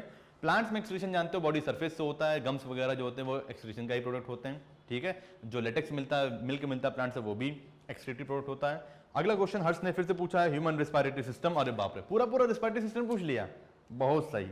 फिर पूछा गया है transport of water and minerals. तो ट्रांसपोर्ट ऑफ वाटर मिनरल्स अगर अपनी बात की है तो हम लोग में तो ब्लड के थ्रू होता है, साथ में प्लांट्स की बात की जाए तो जाइलम होता है, उसमें वाटर के और मिनरल्स के ट्रांसपोर्ट के लिए एसेंट ऑफ सैप होता है वाटर का पाथ से, उससे आप याद कर सकते हो। डिटेल में बहुत क्वेश्चन आपने पूछा हुआ है, तो इतना भी टाइम बच्चों हमारे पास नहीं कि हम पूरा टॉपिक एक्सप्लेन कर पाएं, ठीक है। तो अभी फिलहाल जो पूरा सिस्टम समझना है, लंग समझना है, ब्रोंकस समझना है, ब्रोंक्यूल समझना है, रेस्पिरेटरी पाथवे समझना है, नेसल चैम्बर होता है, नेजल, इस तरह से पूरा जो डिटेल में पढ़ना है तो वीडियोस के थ्रू देख सकते हो। कुछ शॉर्ट प्रॉब्लम्स हो वो पूछे जा सकती हैं यहाँ पे, क्योंकि अभी बहुत बड़ा चैप्टर बाकी है, अभी हमें आगे भी पढ़ना है, ठीक है। अरे बाप रे, पीछे भी क्वेश्चंस हैं, बहुत सारे क्वेश्चन यहाँ दिए हुए हैं। अभी तो आज लग रहा है कि बच्चों में काफी इंटरेस्ट आ चुका है पढ़ाई को लेके, बहुत सारे बच्चे इंटरेस्ट शो कर रहे हैं, ईमेल कर रहे हैं, क्वेश्चंस कर रहे हैं, बहुत ही अच्छी बात है बच्चों। आप ज्यादा से ज्यादा क्वेरीज को हमारे पास भेजिए और अच्छे सॉल्यूशंस को लेते जाइए। तो क्वेश्चन नंबर 8 की बात कर रहे हैं, लाइफ प्रोसेस से पूछा है सौम्या जी ने, what is the solution of dialysis. अरे भैया डायलिसिस का सॉल्यूशन क्या है? Kidney transplantation. डायलिसिस से बचना चाहते हो तो किडनी ट्रांसप्लांटेशन कराना पड़ेगा। किडनी ट्रांसप्लांटेशन में किसी डोनर का किडनी लेना पड़ेगा और बॉडी में ट्रांसप्लांट कराना पड़ेगा, सबसे अच्छा तरीका यही है। और किडनी ट्रांसप्लांटेशन से बचना चाहते हो तो फिर डायलिसिस कराते रहो, दोनों ही ऑप्शंस होते हैं, ठीक है जी। चलिए ये तब कराते हैं जब किडनी फेल हो जाती है। क्वेश्चन 9 पूछा है अभिजीत जी ने, so what is exothermic and endothermic reaction. अरे भैया एक्सोथर्मिक रिएक्शन क्या होती है? जिन रिएक्शन में एनर्जी लिबरेट होती है उन्हें बोलते हैं एक्सोथर्मिक रिएक्शन। मैंने आपको बता दिया, सबसे बड़े एग्जांपल मैं आपको बताता हूं रिस्पायरेशन की। रिस्पायरेशन की बात की जाए तो जो रिस्पायरेटरी रिएक्शन होती है एक तरह की एक्सोथर्मिक रिएक्शन होती है, क्योंकि इसमें ग्लूकोज का ब्रेकडाउन होता है, ग्लूकोज का ऑक्सीडेशन होता है और एनर्जी लिबरेट होती है। 38 एटीपी हमको एनर्जी मिलती थी। क्यों 38 एटीपी क्यों मिलती थी? क्योंकि यहाँ पे बॉन्ड्स का ब्रेक होता था, ग्लूकोज का फॉर्मूला होता है C6H12O6। बहुत सारे केमिकल बॉन्ड यहाँ पे पाए जाते हैं, जब उनका बॉन्ड का ब्रेक हुआ करता था तो यहाँ पे बहुत सारी एनर्जी हाई अमाउंट में निकलती थी। जिन रिएक्शंस में एनर्जी मिलेगी उन्हें बोलते हैं एक्सोथर्मिक रिएक्शन, बट जिन रिएक्शन में एनर्जी देनी पड़ेगी उन्हें हम बोलते हैं एंडोथर्मिक रिएक्शन। और एंडोथर्मिक रिएक्शन का एग्जांपल क्या होता है? एंडोथर्मिक रिएक्शन का एग्जांपल होता है फोटोसिंथेसिस। क्या होता है बताइए? फोटोसिंथेसिस, क्योंकि आप जानते हो कि वहां पे CO2 और वाटर, ठीक है, दोनों के एडिशन के लिए हमें सनलाइट का यूज करना पड़ता था, लाइट एनर्जी का यूज करना पड़ता था, तो यहाँ पे हमें एनर्जी देनी पड़ रही है ना। इस वजह से ये रिएक्शन कैसी होगी बताइए, एंडोथर्मिक रिएक्शन होगी। क्लियर? तो रिस्पायरेशन एक्सोथर्मिक है, फोटोसिंथेसिस एंडोथर्मिक है, ये आपके सिलेबस में दिया हुआ, बहुत इंपॉर्टेंट है, वेरी गुड। अच्छा क्वेश्चन पूछा है आपने अभिजीत, और आगे पढ़ते हैं। क्वेश्चन पूछ रहे हैं यहाँ पे ये व्हाट इज द, अभिजीत ने फिर से पूछा what is the difference between starch and glucose. अच्छा क्वेश्चन है ये फर्दर, स्टार्च और ग्लूकोज में क्या डिफरेंस होता है भैया, देखते हैं फटाक से। स्टार्च की बात की है तो जो स्टार्च होता है ये पॉलीमर होता है, ठीक है, ग्लूकोज का ही पॉलीमर होता है। जब बहुत सारे ग्लूकोज मॉलिक्यूल आपस में जुड़ जाते हैं तो बन जाता है स्टार्च। समझ में आगे की बात की नहीं आई? तो ग्लूकोज मॉलिक्यूल के मिलने से बन जाता है यहाँ पे बहुत बड़ा स्टार्च का मॉलिक्यूल, एक तरह का मान लो ये बूंदी के लड्डू हो गया। लेकिन जो बूंदी है वो क्या है, ग्लूकोज। तो ग्लूकोज क्या होता है, मोनोसेक्राइड होता है, ठीक है। ग्लूकोज क्या है बताइए, मोनोसेक्राइड है, ये मान लीजिए एक, और इसमें जब बहुत सारे बूंदी लग जाएगी तो बूंदी के लड्डू बन जाएगा, नहीं पॉलीमर बन जाएगा। तो ये ग्लूकोज मोनोमर होता है स्टार्च का। समझ में आया नहीं आएगा? तो स्टार्च एक पॉलीसेक्राइड होता है, ग्लूकोज मोनोसेक्राइड होता है। ग्लूकोज प्लांट में बनता है एज अ फूड, फोटोसिंथेसिस के रिजल्ट के रूप में बनता है ग्लूकोज, और जब ये स्टोर होता है प्लांट्स में तो अपने आप को पॉलीमराइज कर लेता है और बन जाता है स्टार्च। तो प्लांट्स में जो फूड स्टोर होता है वो स्टार्च के फॉर्म में होता है, और जो बनता है फूड वो ग्लूकोज के फॉर्म में बनता है। अच्छा क्वेश्चन था अभिजीत। अगला क्वेश्चन है शना जी का, उन्होंने पूछा है all 5 methods of contraception. Contraception बेटा हम आगे पढ़ाएंगे, ठीक है, अभी आने वाला है रिप्रोडक्शन का पार्ट में, थोड़ा वेट कर लो क्योंकि क्वेश्चन बहुत ज्यादा हैं, सारी चीजें अभी पढ़ाना है ये कॉन्ट्रासेप्शन, तो अभी आगे आने वाला है, ठीक है। फिर लिखा हुआ स्पोरुलेशन, स्पोरुलेशन में स्पोर फॉर्मेशन के बारे में डिस्कस करेंगे जो हम अभी कर चुके हैं। स्पोर फॉर्मेशन फंगस में होता है, एल्गी में भी होता है। स्पोर फॉर्मेशन स्पोरेंजिया के अंदर होता है, स्पोर्स निकलते हैं फेवरेबल कंडीशन में, मॉइस्चर की जगह पे वो जर्मिनेट करके नए ऑर्गन्स को प्रोड्यूस करते हैं, ठीक है, ये हो गया स्पोरुलेशन। फिर पूछा है ऋषभ जी ने अगला क्वेश्चन, एसेक्सुअल रिप्रोडक्शन में पूछा है इन्होंने difference between regeneration and fragmentation. बहुत ही अच्छा क्वेश्चन है भैया। रीजनरेशन और फ्रेगमेंटेशन में डिफरेंस क्या होता है भैया? रीजनरेशन जो होता है ये एक तरह का एसेक्सुअल रिप्रोडक्शन, और ये होता है मल्टी सेलुलर ऑर्गेनिज्म में, लेकिन जो वेल डेवलप होते हैं, हायर लेवल ऑफ ऑर्गेनाइजेशन वाले। जबकि फ्रेगमेंटेशन भी मल्टी सेलुलर में होता है बट सिंपल ऑर्गेनाइजेशन वाले में होता है, लाइक स्पाइरो वगैरह, एल्गी। जबकि रीजनरेशन किसमें होता है? प्लेनेरिया में। दूसरी बात क्या है, फ्रेगमेंटेशन में हर फ्रेगमेंट आगे चल के नया ऑर्गेनिज्म बनाता है, जबकि रीजनरेशन में हर फ्रेगमेंट या हर टुकड़ा, वो जो पार्ट होता है जो टूटा हुआ होता है ओकेशनली या किसी एक्सीडेंटली, तो वो जरूरी नहीं कि वो आगे चल के पूरा पूरा इंडिविजुअल बनाए। हो सकता है वो बॉडी पार्ट जो लॉस्ट हो गया वो रीजनरेट कर जाए, या हो सकता है वो लॉस्ट पार्ट आगे चल के नया पूरा पूरा ऑर्गेनिज्म बना दे। तो रीजनरेशन में कंपलसरी ऐसा कुछ नहीं है, बट फ्रेगमेंटेशन में हर फ्रेगमेंट एक नया इंडिविजुअल बनाता है, ठीक। और खास बात और क्या होती है कि भैया फ्रेगमेंटेशन जो होता है उसमें बॉडी के फ्रेगमेंट्स हो जाते हैं, स्पाइरोगायरा में पाया जाता है, जबकि रीजनरेशन में कोई लॉस्ट बॉडी पार्ट या पूरा पूरा ऑर्गेनिज्म अपने आप को रीजनरेट कर सकता है, और एग्जाम्पल होता है सबसे बढ़िया प्लेनेरिया जो कि फ्लैट फॉर्म होता है। क्लियर? अगला क्वेश्चन बच्चों पूछा गया है, ऋषभ ने ही पूछा है what is the importance of DNA कॉपिंग in reproduction. बहुत जरूरी है भैया। अगर पेरेंट सेल में मान लो ये डीएनए है और इसका अमाउंट 2C है, कितना है बताइए 2C, तो जब डॉटर सेल बनेंगी तो डॉटर सेल्स के अंदर भी डीएनए जो होगा वो 2C ही जाएगा।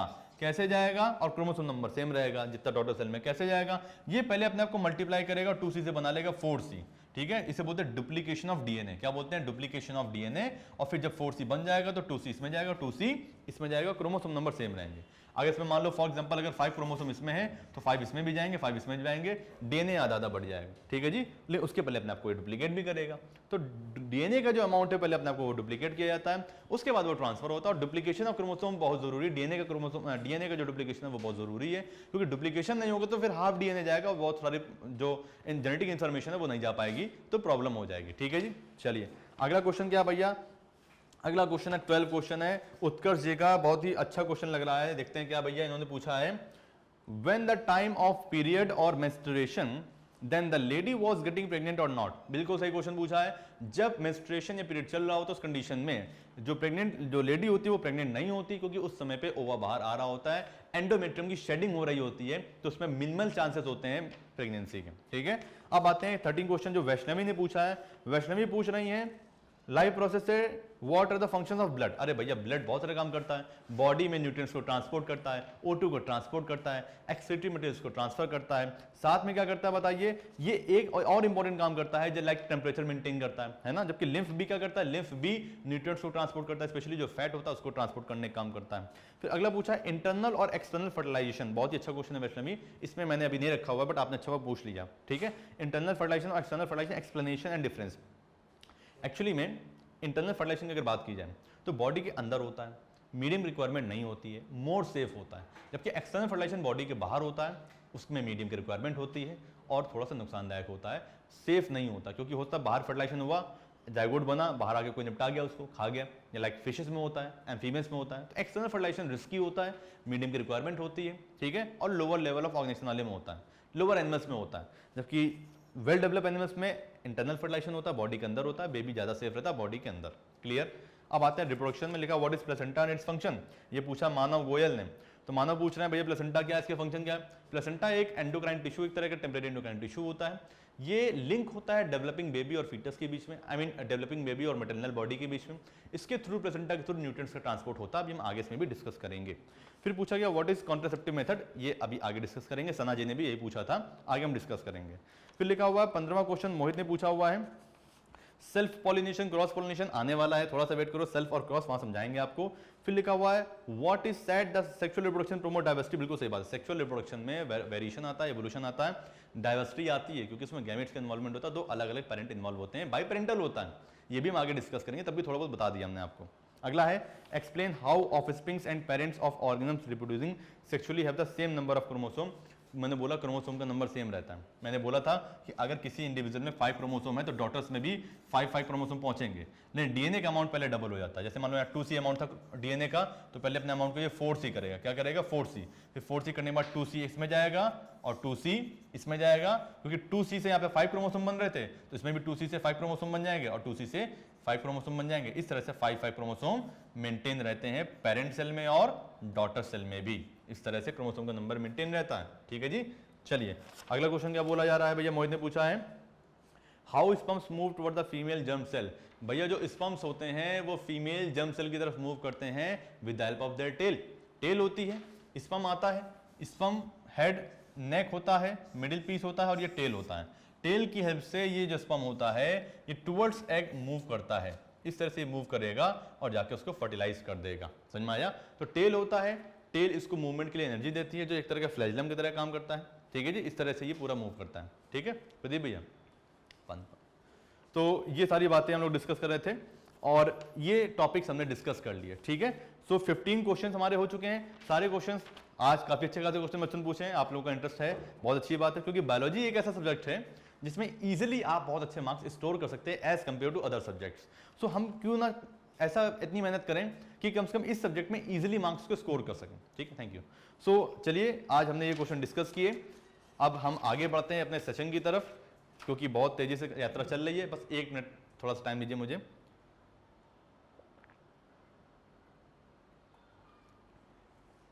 चलिए जी, स्टार्ट करते हैं अपने आगे की यात्रा के बारे में। हम डिस्कस कर रहे थे वेजिटेटिव प्रोपगेशन के बारे में। उम्मीद है कि नेक्स्ट सेशन के पहले भी आप आज के सेशन से जुड़े हुए जो और भी टॉपिक्स के आप वीडियोस देख रहे हैं उनके वीडियो से जुड़े हुए क्वेश्चंस आप जल्दी से हमको ईमेल कर देंगे, ठीक है, query@kaatan-academy पे, ताकि हम उनको भी अगले सेशन में डिस्कस कर सकें। और इन क्वेश्चंस में भी अगर आपको कोई क्वेश्चन समझ में नहीं आया है तो आप उसको दोबारा ईमेल कर सकते हैं, ताकि हम उसको दोबारा समझा दें आपको, ठीक है। चलिए, तो घबराने की बिल्कुल जरूरत नहीं है, बस समझते जाइए, बुलेट ट्रेन फिर से भागने वाली है बहुत तेजी से। सो अब हम डिस्कस करने वाले हैं किसके बारे में बताइए, वेजिटेटिव प्रोपगेशन। वेजिटेटिव प्रोपगेशन के 2 मेथड होते हैं, नेचुरल और आर्टिफिशियल। नेचुरल मेथड क्या होता है, जिसमें नेचुरली प्लांट ग्रो करेगा, किससे करेगा, स्टेम से, रूट से, लीव से। जबकि आर्टिफिशियल में क्या होता है, कटिंग आती है, लेयरिंग आती है, ग्राफ्टिंग आती है और टिश्यू कल्चर। ये कुछ मेथड है जो आपको याद करने पड़ेंगे।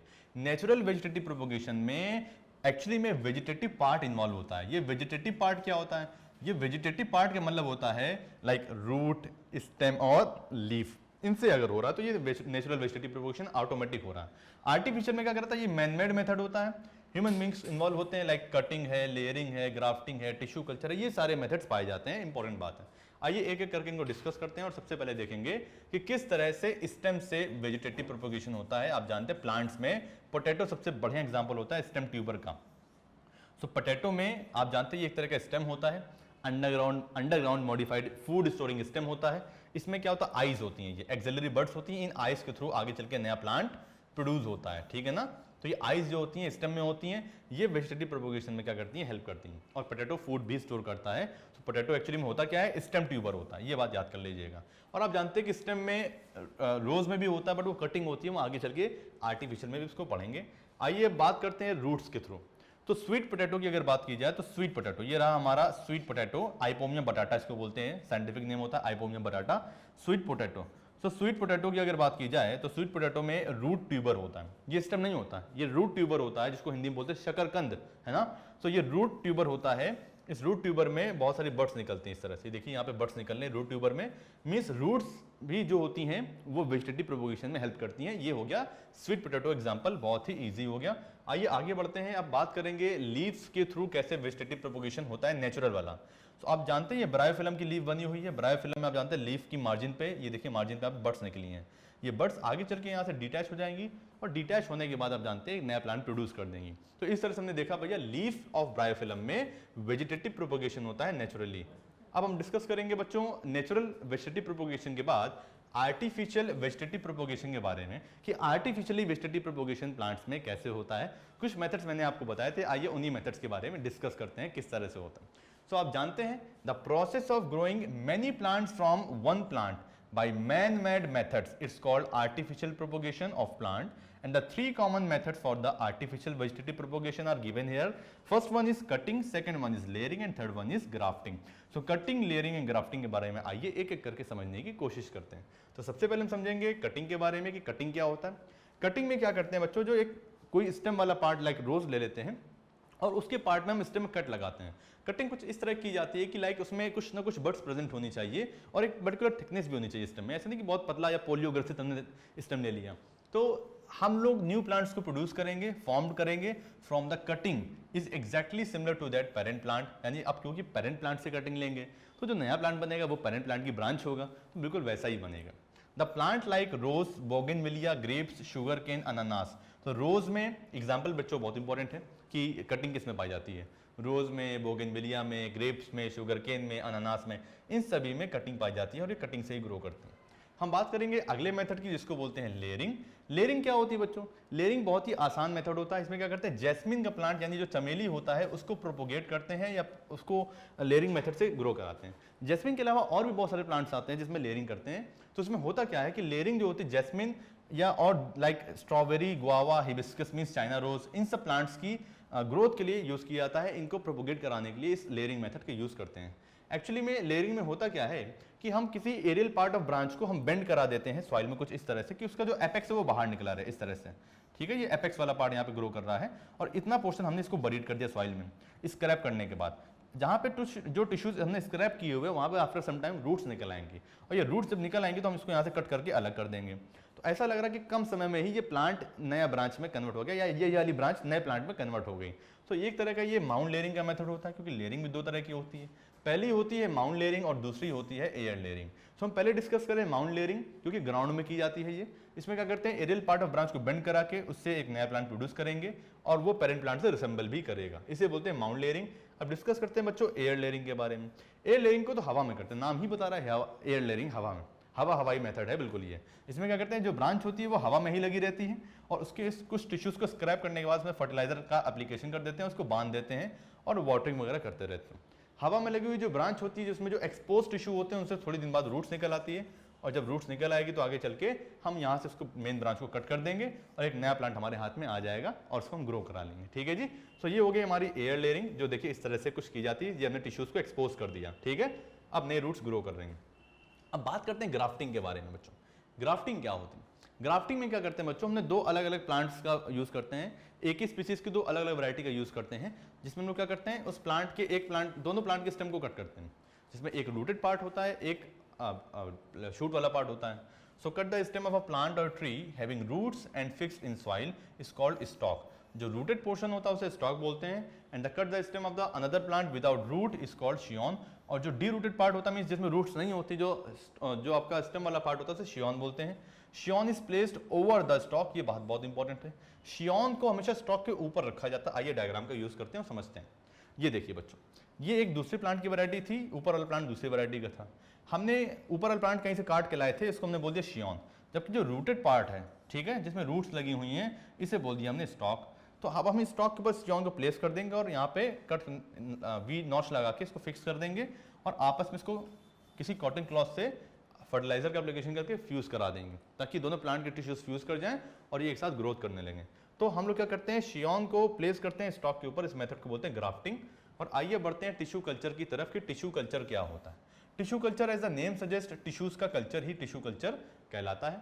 इसमें क्या करते हैं बच्चों, हम प्रोडक्शन करते हैं लार्ज स्केल पे न्यू प्लांट्स का from the small piece of the plant tissue, यानी कि जिस प्लांट से हमें नए प्रोजेनी प्रोड्यूस करने, उस प्लांट के एपेक्स से, जो ग्रोइंग एपेक्स होता है, न्यूली फॉर्म सेल्स होती हैं, उससे कुछ टिश्यूज को निकाल लो, और उन टिश्यूज को निकालने के बाद क्या करते हैं, उसको ग्रोथ मीडियम में डाल देते हैं, कल्चर मीडियम में डाल देते हैं। सो प्रोडक्शन करेंगे न्यू प्लांट्स का from the small piece of the plant tissue और the cells removed from the growing tip of the plant in a suitable growth medium called the culture solution is called tissue culture. इसे क्या बोल देते हैं बताइए, tissue culture बोल देते हैं। आइए समझते हैं डायग्राम की हेल्प से इसको किस तरह से हम टिश्यू कल्चर के स्टेप्स को करेंगे। सबसे पहले हमने किसी प्लांट की ग्रोइंग टिप ले ली जिसमें कोई किसी तरह का कोई इन्फेक्शन ना हो। उसके बाद इन टिश्यूज को हमने यहाँ पे ग्रो कराया इस न्यूट्रिएंट मीडियम में। ये रहा हमारा न्यूट्रिएंट मीडियम। इस न्यूट्रिएंट मीडियम में बहुत सारे न्यूट्रिएंट्स होते हैं।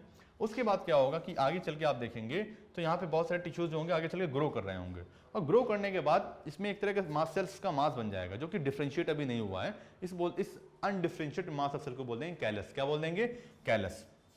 ये जो कैलस होता है ये होता है अनडिफरेंशिएटेड मास ऑफ सेल। आगे चल के कैलस आगे चल के डेवलप होगा एक्सप्लांट्स में, और ये एक्सप्लांट्स चल के आगे चल के और डेवलप होंगे और छोटे छोटे प्लांटलेट्स बन जाएंगे। ये प्लांटलेट्स जब ग्रो कर जाएंगे तो इन प्लांटलेट्स को हम ट्रांसफर कर देंगे पॉट्स में। इस तरह से ये सारे स्टेप्स होते हैं जो टिश्यू कल्चर को फॉलो करते हैं। चलिए हम डिस्कस करते हैं बच्चों एडवांटेजेस के बारे में कि क्या क्या फायदे होते हैं टिश्यू कल्चर के। फटाफट पढ़ लेते हैं, तब तक जरा थोड़ा सा रेस्ट लेते हैं।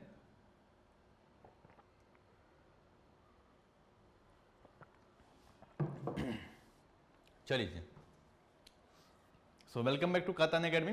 फिर से स्टार्ट करते हैं अपनी रेलगाड़ी को। कभी कभी चैन पुलिंग हो जाती है रेलगाड़ी में, कोई बात नहीं, फिर से बढ़ते हैं एडवांटेज ऑफ टिश्यू कल्चर के बारे में। टॉपिक ज़्यादा है, समझना ज़्यादा है, समय की कमी चल रही है। 1 घंटे में या 1 आवर 20 मिनट्स में 15 मिनट्स में हमें पूरे चैप्टर को रिवाइज करना है, मेन की पॉइंट्स को समझना है।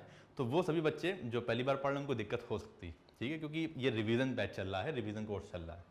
तो पहले आप सभी को एक सजेशन है कि आप पहले वीडियोस देख लीजिए और उसके बाद फिर आप इस रिवीजन को देखिए। सो एडवांटेजेस ऑफ टिश्यू कल्चर की बात कर रहे हैं। Tissue culture is a very fast technique, thousands of plantlets can be produce in a few weeks. ये इसका एडवांटेज है। कम समय में कम जगह पे एक ही समय पे आप बहुत सारे स्मॉल अमाउंट्स टिश्यू का यूज करके बहुत सारे न्यू प्लांट्स को प्रोड्यूस कर सकते हैं। जो न्यू प्लांट्स बनते हैं वो डिसीज फ्री होते हैं। टिश्यू कल्चर से बनने वाले न्यू प्लांट्स डिसीज फ्री होते हैं। अगला फायदा क्या होता है, जो टिश्यू कल्चर होता है इससे प्लांट्स जो ग्रो करते हैं वो पूरे साल ग्रो कर सकते हैं। कोई भी सीजन हो साल का उसमें हम ग्रो करा सकते हैं इररिस्पेक्टिव ऑफ द वेदर और सीजन। कोई भी सीजन उससे कोई फर्क नहीं पड़ता, आप पूरे साल भर किसी भी वैरायटी को ग्रो करा सकते हैं लैब में, है ना, क्योंकि वहाँ पे तो आर्टिफिशियल कंडीशन होती हैं। फिर लिखा हुआ very little space is needed for developing new plants by tissue culture. Tissue culture से जब हम प्लांट प्रोड्यूस कराते हैं तो बहुत ही कम स्पेस की जगह होती, रिक्वायरमेंट होती, कम स्पेस पर ही बहुत सारे प्लांट्स ग्रो कर जाते हैं। अब आते हैं भैया बहुत ही इंपॉर्टेंट टॉपिक सेक्सुअल रिप्रोडक्शन में, कि सेक्सुअल रिप्रोडक्शन कैसे होता है। बच्चों सेक्सुअल रिप्रोडक्शन की अगर बात की जाए तो sexual reproduction as a name suggest sex cells या गैमीट्स का इन्वॉल्वमेंट होता है। सो सेक्सुअल रिप्रोडक्शन में क्या होता है, मेल गैमीट फ्यूज करता है किससे, फीमेल गैमीट से, और फॉर्म करता है एक जाइगोट, यानी कि male gamete female gamete fuse करते हैं, फर्टिलाइजेशन होता है और फर्टिलाइजेशन के बाद बनता है जाइगोट। ये जो जाइगोट होता है ये आगे चल के ग्रो करेगा, डेवलप करेगा, एक नया ऑर्गेनिज्म बना देगा जैसे जैसे टाइम बढ़ता जाएगा। तो यही जाइगोट आगे चल के न्यू इंडिविजुअल्स को डेवलप करता है। यानी कहने का मतलब ये है कि जो लाइफ स्टार्ट होती है, चाहे वो कितना भी बड़ा ऑर्गन क्यों ना हो, आज अगर हम इतने बड़े दिख रहे हैं, आप इतने बड़े दिख रहे हैं, तो कहीं ना कहीं आपकी लाइफ जो स्टार्ट थी वो सिंगल सेल जाइगोट से ही स्टार्ट हुई होगी। आप भी कभी सिंगल सेल हुआ करते थे, हम भी कभी सिंगल सेल हुआ करते थे, और उस सेल का नाम हुआ करता था जाइगोट। क्लियर।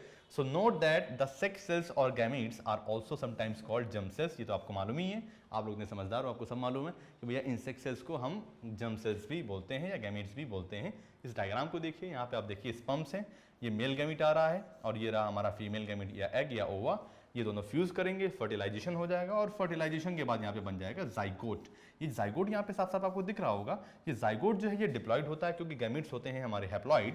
ये हैप्लॉइड गैमीट फ्यूज करेंगे तो डिप्लॉइड जाइगोट बन जाएगा, और आगे चल के जाइगोट डिवाइड करेगा और बना देगा सेल्स का मास जो कहलाएगा एम्ब्रियो, और ये आगे चल के एम्ब्रियो डेवलप हो जाएगा एक बेबी में 9 मंथ्स के गेस्टेशन पीरियड के बाद। इसे बोलते हैं सेक्सुअल रिप्रोडक्शन। ये बेसिक प्रोसेस था।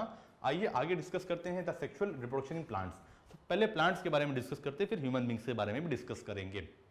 सो sexual reproduction in plants. Plants में सेक्सुअल रिप्रोडक्शन कैसे होता है, इन फॉलोइंग स्टेप्स में होता है। तो बेसिकली आपका जो मेन पार्ट्स होते हैं फ्लावर के, उसकी बात यहाँ पे की जा रही है, क्योंकि फ्लावर ही सेक्सुअल रिप्रोडक्शन का मेन ऑर्गन होता है आपके प्लांट्स में। तो प्लांट्स में सेक्सुअल रिप्रोडक्शन जो होता है वो फ्लावर में होता है। आइए फ्लावर के पार्ट्स के बारे में जानते हैं। रिसेप्टिकल होता है, सेपल्स होती हैं, पेटल्स होती हैं, स्टेमन्स और कार्पस आपके मेन पार्ट्स होते हैं, जिसमें भी आपके जो स्टेमन और कार्पल होते हैं ये रिप्रोडक्टिव पार्ट होते हैं। रिप्रोडक्शन इन्हीं में होता है, कार्पल और स्टेमन। आइए देखते हैं। सो मेल सेक्स ऑर्गन जो होते हैं फ्लावर के उन्हें बोलते हैं स्टेमन, और जो फीमेल सेक्स ऑर्गन होते हैं फ्लावर के उन्हें बोलते हैं कार्पल। ये लाइन बहुत इंपॉर्टेंट है। ये सारे ही फ्लावर के पार्ट हैं, बट जो मेल सेक्स ऑर्गन और फीमेल सेक्स ऑर्गन हैं, यानी जो सेक्सुअल पार्ट है वो ये रहे। मेल सेक्स ऑर्गन को बोलते हैं स्टेमन और फीमेल सेक्स ऑर्गन को बोलते हैं कार्पल। ये इंपॉर्टेंट बात है। आइए इस फ्लावर का डायग्राम का यूज करते हैं और समझने की कोशिश करते हैं सारे पार्ट्स के बारे में। जो बेसल पार्ट, सोलन पार्ट होता है उसे बोलते हैं थैलमस या रिसेप्टिकल, जिसके ऊपर ही सारी पत्तियां लगी होती हैं, सारे लीव्स लगी होती हैं। आउटर मोस्ट वोल को बोलते हैं सेपल्स और कैलिक्स। ये वोल है पूरा यहाँ पे लीफ का, ये ग्रीन कलर का होता है मोस्टली, इसे सेपल या कैलिक्स बोलते हैं। इसके बाद जो वोल आता है वो कलर्ड होता है, कलर्ड लीव्स का बना हुआ होता है, उसे बोलते हैं पेटल्स। पेटल्स को ही तो देख के हम लोग अट्रैक्ट होते हैं फ्लावर्स की तरफ। तो ये पेटल्स हो गए जो कि करोला इनके ग्रुप को बोलते हैं। पेटल्स के वोल को करोला बोलते हैं, सेपल्स के वोल को कैलिक्स बोलते हैं। पेटल्स आपकी कलर्ड होती हैं और पेटल्स क्या करती हैं, फ्लावर को ब्यूटीफुल बनाती हैं, इंसेक्ट्स को अट्रैक्ट करती हैं, सेंटेड होती हैं। जबकि सेपल्स ग्रीन होती हैं और फोटोसिंथेटिक होती हैं, प्रोटेक्टिव नेचर की होती हैं। पेटल्स भी प्रोटेक्टिव नेचर की होती हैं, यानी सेपल्स और पेटल्स मिलके इनर टू वोल्स यानी कि इस एंडोशियम और गाइनोशियम के वोल को प्रोटेक्शन देंगी। अब हम बात करेंगे एंडोशियम और गाइनोशियम के बारे में। आप जानते हैं androecium is a whorl of stamen. Stamen के वोल को क्या बोलते हैं, एंडोशियम बोलते हैं। तो स्टेमन आपका मेल रिप्रोडक्टिव पार्ट है, इसके वोल को बोलते हैं एंडोशियम। जबकि ये रहा हमारा कार्पल। कार्पल कार्पल के वोल को बोलते हैं गाइनोशियम। कार्पल के वोल को क्या बोलते हैं, गाइनोशियम। इसके तीन पार्ट होते हैं, स्टिग्मा, स्टाइल एंड ओवरी। ये रही स्टिग्मा, ये रही स्टाइल और ये रही ओवरी। ये तीन पार्ट हो गए। स्टिग्मा इस तरह से ये हमारा फ्लैटेंड पोर्शन होता है जो कि लैंडिंग प्लेटफॉर्म की तरह काम करता है इस इनकमिंग पॉलन ग्रेन के लिए। स्टाइल एक थिक सिलेंडर पार्ट होता है, फिलामेंटस पोर्शन होता है जो कि स्टिग्मा और ओवरी को जोड़ता है। और बेसल सोलन हॉलो पोर्शन को बोलते हैं ओवरी, और इसी ओवरी के अंदर होते हैं ओव्यूल्स जो आगे चल के बनाते हैं सीड, और ओवरी आगे चल के बनाती है फ्रूट, और इस ओव्यूल के अंदर होते हैं हमारे एग्स। ठीक है, एग्स होती है। तो इस तरह से हमने मेन बातें डिस्कस कर ली फ्लावर के बारे में। आइए डिटेल में समझते थोड़ा सा स्ट्रक्चर ऑफ स्टेमन के बारे में। आप स्ट्रक्चर ऑफ स्टेमन को देखोगे तो स्टेमन में बेसिकली दो पार्ट होते हैं, एक बाइलोब्ड एंथर होता है और दूसरा फिलामेंट होता है। फिलामेंट नॉन फर्टाइल पार्ट होता है, सिर्फ ये होल्ड करने का काम करता है, जबकि जो हमारा एंथर होता है ये बाइलोब्ड पार्ट होता है, इसमें दो लोब पाए जाते हैं। इसके अंदर होती हैं माइक्रोस्पोरेंजिया या पॉलन सैक्स, और इन्हीं के अंदर होते हैं पॉलन ग्रेन्स। यही पॉलन ग्रेन्स के अंदर होता है मेल गैमीट। सो पॉलन ग्रेन्स इन्हीं माइक्रोस्पोरेंजिया या पॉलन सैक्स के अंदर पाया जाता है। सो आप ये कह सकते हैं कि भैया एंथर के अंदर यहाँ पे ये पॉलन सैक्स हैं और पॉलन सैक्स के अंदर है पॉलन ग्रेन, और ये जो पॉलन ग्रेन होता है इसी के अंदर होता है मेल गैमीट। क्या होता है बताइए, मेल गैमीट पाया जाता है, दो मेल गैमीट पाए जाते हैं। ठीक है, चलिए आगे बढ़ते हैं और समझते हैं स्ट्रक्चर ऑफ कार्पल के बारे में कि कार्पल का स्ट्रक्चर कैसा होता है। जानते हैं तीन पार्ट होते हैं, स्टिग्मा, स्टाइल और ओवरी। स्टिग्मा जो होता है वो लैंडिंग प्लेटफॉर्म की तरह काम करता है, पॉलन ग्रेन आता है यहाँ पे जर्मिनेट करता है, पॉलन ट्यूब निकलती है, इसी के अंदर पाए जाते हैं दो मेल गैमीट, और स्टाइल से होते हुए पॉलन ट्यूब अंदर जाती है ओवरी के अंदर, और ओवरी के अंदर लगे होते हैं ओव्यूल्स। क्या लगे होते हैं बताइए, ओवरी के अंदर लगे होते हैं ओव्यूल्स, और ओव्यूल्स के अंदर होता है एग। क्या होता है बताइए, एग। सो एग जो होता है वो ओवरी के अंदर पाए जाने वाले ओव्यूल्स के अंदर होता है। ये रहे हमारे ओव्यूल्स। ठीक है, इस तरह से आप इसको याद कर सकते हैं। चलिए अब आगे बढ़ेंगे और समझेंगे पॉलिनेशन के बारे में। बहुत सारे बच्चों ने पॉलिनेशन के बारे में भी पूछा था, आइए डिस्कस करते हैं कि पॉलिनेशन क्या होता है। पॉलिनेशन की अगर बात की जाए तो भैया पॉलिनेशन का मतलब होता है transfer of pollen grain from anther to the stigma of a flower. Simply it is called pollination. But आपको एक बात मालूम होनी चाहिए कि पॉलिनेशन के प्रोसेस में क्या होता है, जो पॉलन ग्रेन्स होते हैं वो ट्रांसफर होते हैं। कहाँ से, एंथर से ट्रांसफर होंगे और वो पहुंचेंगे इस पॉलिनेटिंग एजेंट के थ्रू किसी भी फ्लावर की स्टिग्मा पे। स्टिग्मा पर ये पॉलन ग्रेन्स लैंड कर जाते हैं, और उनकी लैंडिंग के बाद क्या होता है कि वहां पे पॉलिनेशन का प्रोसेस होता है। मेल गैमीट जब ट्रांसफर होगा तो ट्रांसफर होने के बाद वो मेल गैमीट वहां पे जर्मिनेट करेगा। स्टाइल जो होगी वो हेल्प करेगी मेल गैमीट्स को जर्मिनेट करने में, और पॉलन ट्यूब ग्रो करेगी वहां पे, और इस तरह से मेल गैमीट वहां पे पहुंच पाएंगे। आइए इसके टाइप्स के बारे में भी समझने की कोशिश करते हैं। बेसिकली पॉलिनेशन दो तरह का होता है, पहला होता है सेल्फ पॉलिनेशन और दूसरा होता है क्रॉस पॉलिनेशन। सेल्फ पॉलिनेशन की अगर बात की जाए तो सेल्फ का मतलब क्या हुआ, सेल्फ मीन्स खुद, एक ही फ्लावर में पॉलिनेशन अगर हो रहा है, means the transfer of pollen grain from anther to the stigma of the same flower, it is called self pollination. और मोस्टली ये बाइसेक्सुअल फ्लावर्स में होता है, ये बात आपको याद होनी चाहिए। सो बाइसेक्सुअल फ्लावर्स में सेल्फ पॉलिनेशन पाया जाता है। इसमें क्या होता है कि एंथर से पॉलन ग्रेन निकलता है और सेम फ्लावर यानी उसी फ्लावर की स्टिग्मा पे वो लैंड कर जाता है, इसे बोलते हैं हम लोग सेल्फ पॉलिनेशन। आइए इसके कंट्रास्ट में आता है क्रॉस पॉलिनेशन, इसको भी समझने की कोशिश करते हैं कि what is actually cross pollination. So cross pollination में क्या होता है, just opposite to self. Cross means flower change हो जाएगा। फ्लावर चेंज हो जाने का मतलब कि यहां पे एंथर ऑफ अ स्टेमन से पॉलन ग्रेन निकलेगा और वो जाएगा stigma of another flower, means यहां पे क्या हुआ, फ्लावर चेंज हो गया। सो इस कंडीशन को बोल देंगे क्रॉस। ये देखो क्रॉस कर रहा है यहाँ पे पॉलन, है ना। सो सिंपल सी बात है कि क्रॉस पॉलिनेशन में the pollen grains from a anther move toward the stigma of the another flower of the same variety. This type of pollination is known as cross pollination. Clear. So इस तरह से आप इसको समझ सकते हैं। आइए आगे डिस्कस करते हैं फर्टिलाइजेशन के बारे में। बच्चों, अगर सेक्सुअल रिप्रोडक्शन के मोस्ट कॉम्प्लेक्स इवेंट की बात की जाए तो फर्टिलाइजेशन जो होता है ये बहुत ही कॉम्प्लेक्स इवेंट होता है। फर्टिलाइजेशन जो होता है ये मेल गैमीट और फीमेल गैमीट के फ्यूजन से होता है। जब male gamete female gamete fuse करेंगे तो दोनों के फ्यूजन से फर्टिलाइजेशन होगा और रिजल्टेंट जो स्ट्रक्चर होगा उसे हम बोल देंगे जाइगोट। सो मेल फीमेल गैमीट फ्यूज करते हैं और बनता है जाइगोट। कैसे? क्योंकि मेल गैमीट होते हैं पॉलन ग्रेन्स के अंदर, फीमेल गैमीट कहां पे होता है, ओव्यूल्स के अंदर होता है, और दोनों फ्यूज करके जाइगोट बनाते हैं और जाइगोट आगे चल के एम्ब्रियो बनाता है। इस डायग्राम से समझने की कोशिश करेंगे। ये आपको डायग्राम दिया हुआ है कार्पेल का। मेल गैमीट आएगा, जर्मिनेट करेगा, पॉलन ट्यूब बाहर आएगी, और ये जो मेल गैमीट है ये पॉलन ग्रेन है, ये जर्मिनेट करने के बाद पॉलन ट्यूब रिलीज करेगा। पॉलन ट्यूब मूव करेगी इस एम्ब्रियो सैक या ओव्यूल के अंदर प्रेजेंट होगा यहाँ पे फीमेल गैमीट या एग। अब ये क्या होगा कि जो आने वाली जो हमारी ये जो हमारी पॉलन ट्यूब है इसके अंदर पाए जाएंगे मेल गैमीट्स, और ये मेल गैमीट्स रिलीज हो जाएंगे इस ओव्यूल के अंदर, और इस तरह से यहाँ पे हो जाएगा फर्टिलाइजेशन, मेल और फीमेल गैमीट का फ्यूजन, और इसकी वजह से जो रिजल्टेंट स्ट्रक्चर बनेगा वो हो जाएगा एक डिप्लॉइड जाइगोट। सो ये रहा हमारा डिप्लॉइड जाइगोट जो कि यहाँ पे बन चुका है। क्लियर। तो ये बनेगा आफ्टर फर्टिलाइजेशन। और अब हम एक और न्यू टॉपिक की बात करते हैं जिसका नाम है formation of fruits and seeds. Seeds और फ्रूट का फॉर्मेशन कैसे होता है। एक्चुअली में आप सीड को देखेंगे तो ये एक पी सीड बना हुआ है। पी सीड की खास बात क्या होती है कि आप जानते हैं कि नॉर्मली सभी घर में आपने देखा भी होगा पी सीड नॉर्मली मिल जाता है आपको, ठीक है। अब तो होली भी आ रही है, बहुत सारे लोग पी यूज करते हैं खाने के लिए। सो पी सीड को आप देखिए, इसका जो आउटर कवरिंग होता है इसको हम लोग बोलते हैं testa. The outer most covering which is hard is known as testa, और जो इनर मोस्ट होती है टेस्टा के कंपेयर में थोड़ी सॉफ्ट होती है उसे बोलते हैं हम लोग tegmen. So testa and tegmen are the outer coverings of the seed. उसके बाद हम बात करेंगे कि सीड में यहाँ पे ये एम्ब्रियोनल एक्सिस होती है। एम्ब्रियोनल एक्सिस में जो अपर पार्ट होता है ये आगे चल के शूट बनाता है, इस शूट गिविंग पार्ट को बोलते हैं प्लूम्यूल, जबकि जो लोअर पार्ट होता है ये आगे चल के रूट बनाएगा और इस पार्ट को बोलते हैं रेडिकल। सो प्लूम्यूल क्या होता है, प्लूम्यूल वो पार्ट होता है जो आगे चल के शूट बनाएगा, रेडिकल वो पार्ट होता है जो आगे चल के रूट बनाएगा। और ये यहाँ पे आपको दिख रहे होंगे कोटिलेडन्स, इन कोटिलेडन्स को बोलते हैं सीड लीव्स। क्या बोलते हैं बताइए, सीड लीव्स बोलते हैं। इसमें थोड़ा बहुत फूड स्टोर होता है, ठीक है जी। तो ये हो गया कोटिलेडन्स। चलिए जी आगे बढ़ते हैं और अब समझते हैं सेक्सुअल रिप्रोडक्शन इन एनिमल्स के बारे में कि एनिमल्स में सेक्सुअल रिप्रोडक्शन कैसे होता है।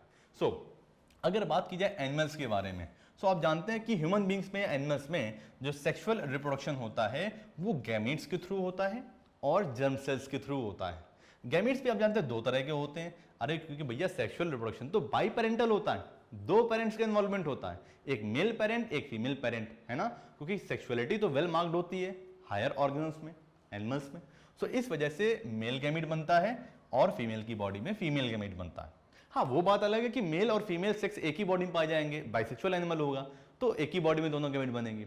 लेकिन अगर सेक्सुअलिटी अलग अलग है, differentiate means male gamete male body में बनेगा, फीमेल गैमीट फीमेल बॉडी में बनेगा अगर ऑर्गेनिज्म यूनिसेलुलर यूनिसेक्सुअल हुआ तो। Clear. So male gamete in animal is called sperm, ये तो वेल नोन फैक्ट है, आप जानते हैं कि एनिमल्स के केस में जो मेल गैमीट होता है उसे हम स्पर्म बोलते हैं, जबकि फीमेल गैमीट को हम बोलते हैं ओवम और एग। बहुत इंपॉर्टेंट बात है, नहीं मालूम है तो याद कर लीजिए। ये रहा स्ट्रक्चर ऑफ स्पर्म। स्पर्म कुछ इस तरह का दिखता है, ये एक ह्यूमन स्पर्म है। आप देखेंगे तो आपको इसमें हेड, ये नेक रीजन भी होता है और ये मिडिल पीस है, मिड पीस है, और ये टेल है। टेल ही स्पर्म को मूव कराने में हेल्प करती है, जबकि ये जो मिडिल पीस होता है इसमें पाया जाता है एक माइटोकॉन्ड्रिया नाम का सेल ऑर्गेनल। आप जानते होंगे माइटोकॉन्ड्रिया, जिसे हम बोलते हैं पावर हाउस ऑफ सेल।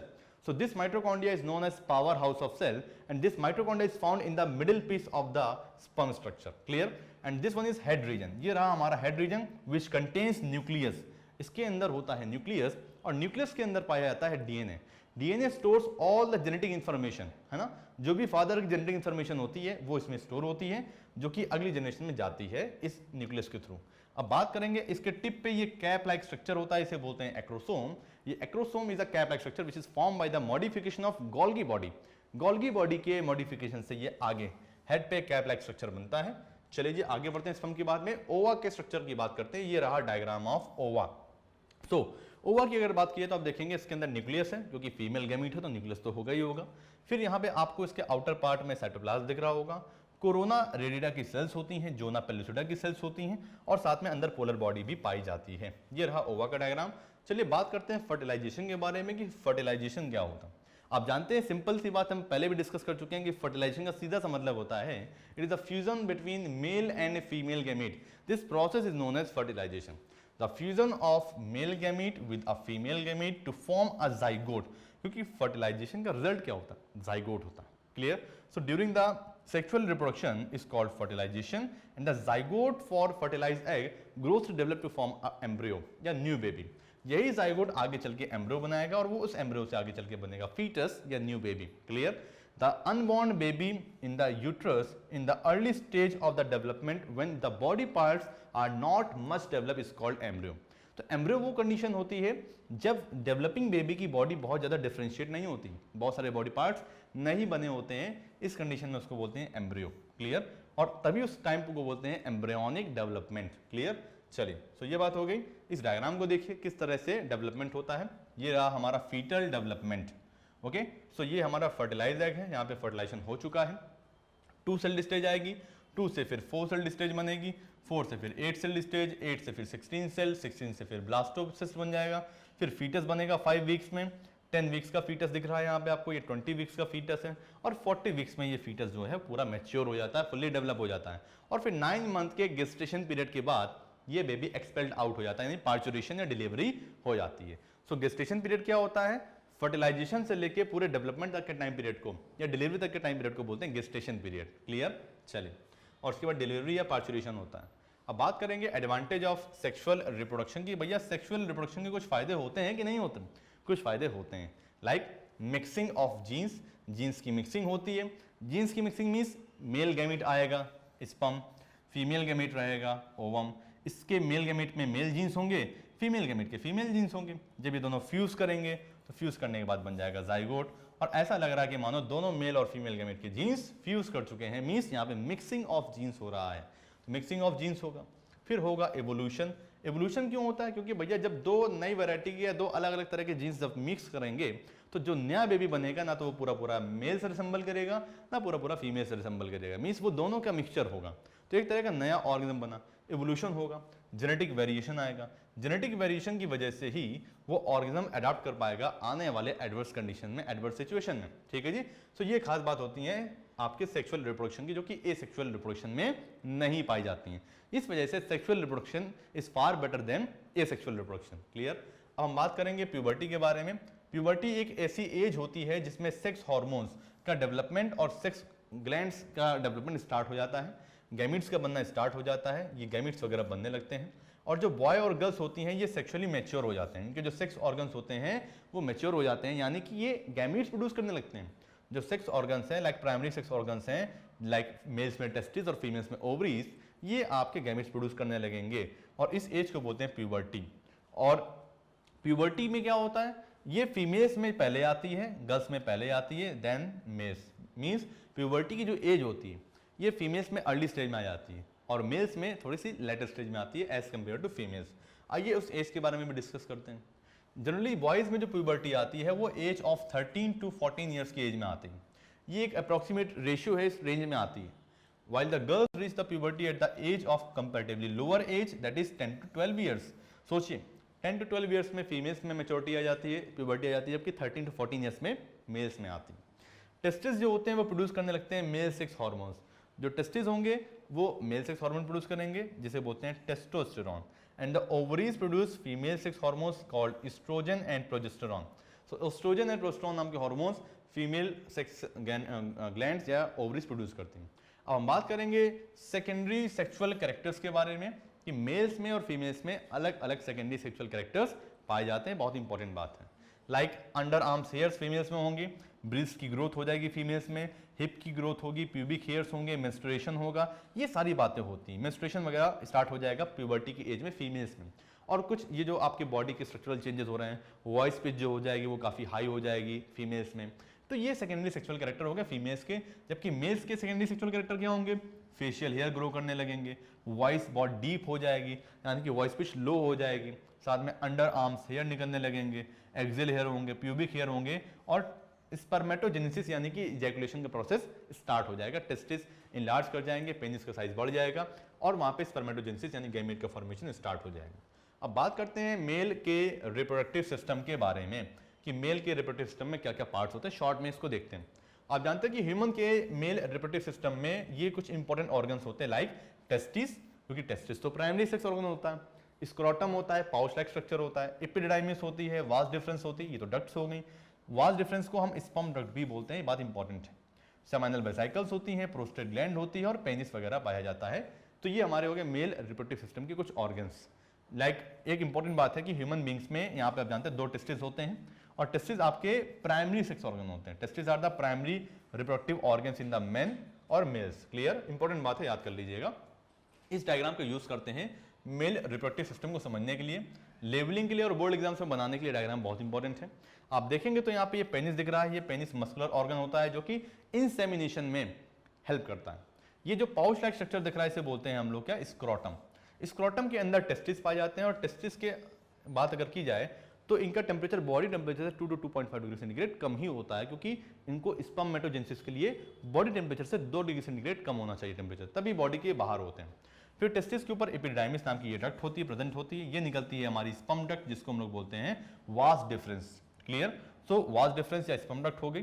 फिर यहाँ पे ये एक सिंगल ग्लैंड होती है, इसे बोलते हैं प्रोस्टेट ग्लैंड।